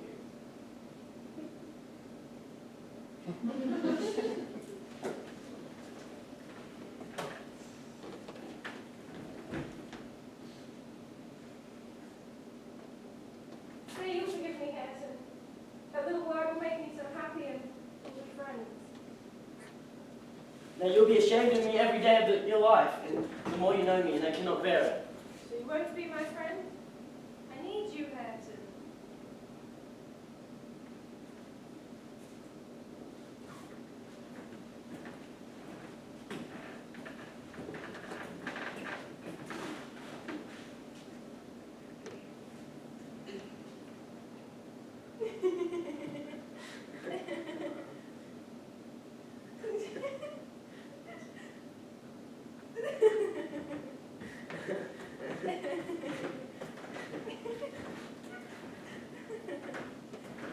It is well that you are out of my reach! What fiend possesses you to stare at me with those infernal eyes? Devils never don't remind me of your existence again! I thought I killed your love with me! What did you say?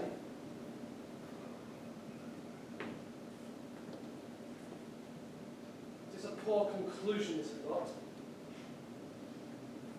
Everything is ready and in my power to demolish the two houses. I find the will to lift a slate of either roof has vanished. Where is the use? I have lost the ability to enjoy their destruction. Heathcliff, it's been days since we've eaten. Can we fetch something from the kitchen? I take little interest in my daily life, Nellie. Strange change is approaching. You might change. I will not know till it comes. I only know it approaches. Are you feelings of an illness? No, Nellie. I've not. Then you're not afraid of death. Afraid? No. I have neither fear nor hope of death. I have a strong faith in ghosts. I have a conviction that they can and do exist amongst us. With my constitution, I will probably remain above ground until I haven't a single black hair on my head. And yet, I cannot continue in this condition. In every cloud, in every tree, filling the air at night, I'm caught by glimpses in every object. I'm surrounded by Kathy's image.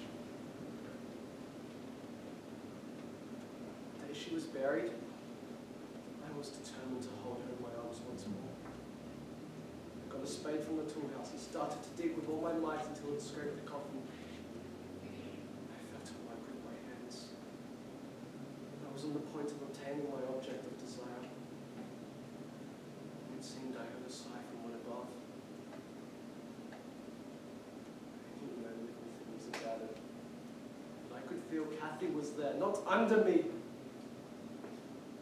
but above the ground. A sudden sense of relief flowed through my being as I gave up my labor. Her presence remained with me while I built in the grave and returned to the heights. Very wicked, Mr. Heathcliff. Were you not ashamed to disturb the dead? Disturb her? No. No, she has disturbed me through 20 years, incessantly, remorselessly. I have a single wish, and my whole body and soul yearn to have it. I am swallowed in the anticipation of its fulfillment. It is a long fight, and I wish it were over.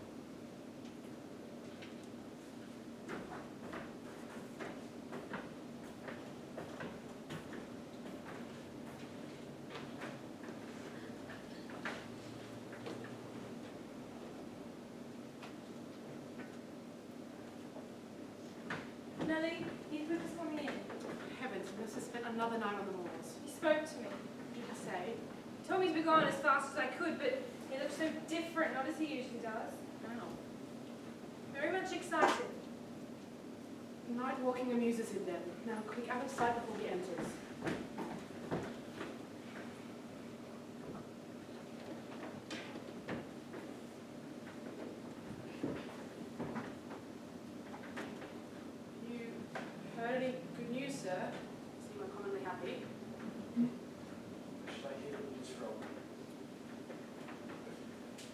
acting very strange. Are you ill? Last night I was on the threshold of hell, and today I'm within the sight of my heaven. Heathcliff, don't, for God's sake, don't stare. Turn around and tell me, are we by ourselves? Of course we are. Don't for God's sake shout so loud! I want this room for myself, Millie. I want to tell the others I wish for no disturbance.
Contrary. That's for the third time, you dunce. I'm not going to remind you again. Remember, I'll pull your hair. Okay, contrary then. Now, kiss me for mining so well? No.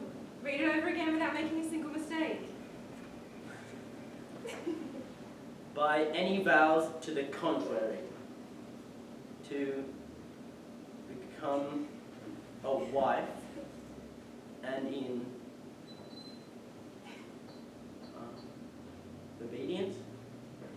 obedience to the counsel of her friends, may be married within a very few weeks. Miss Fenton may marry from obedience. I never will. You mean to say that love shall alone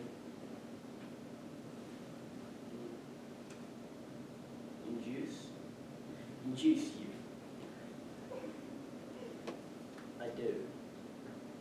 And as a reward for your hard work, you may accompany me on a walk.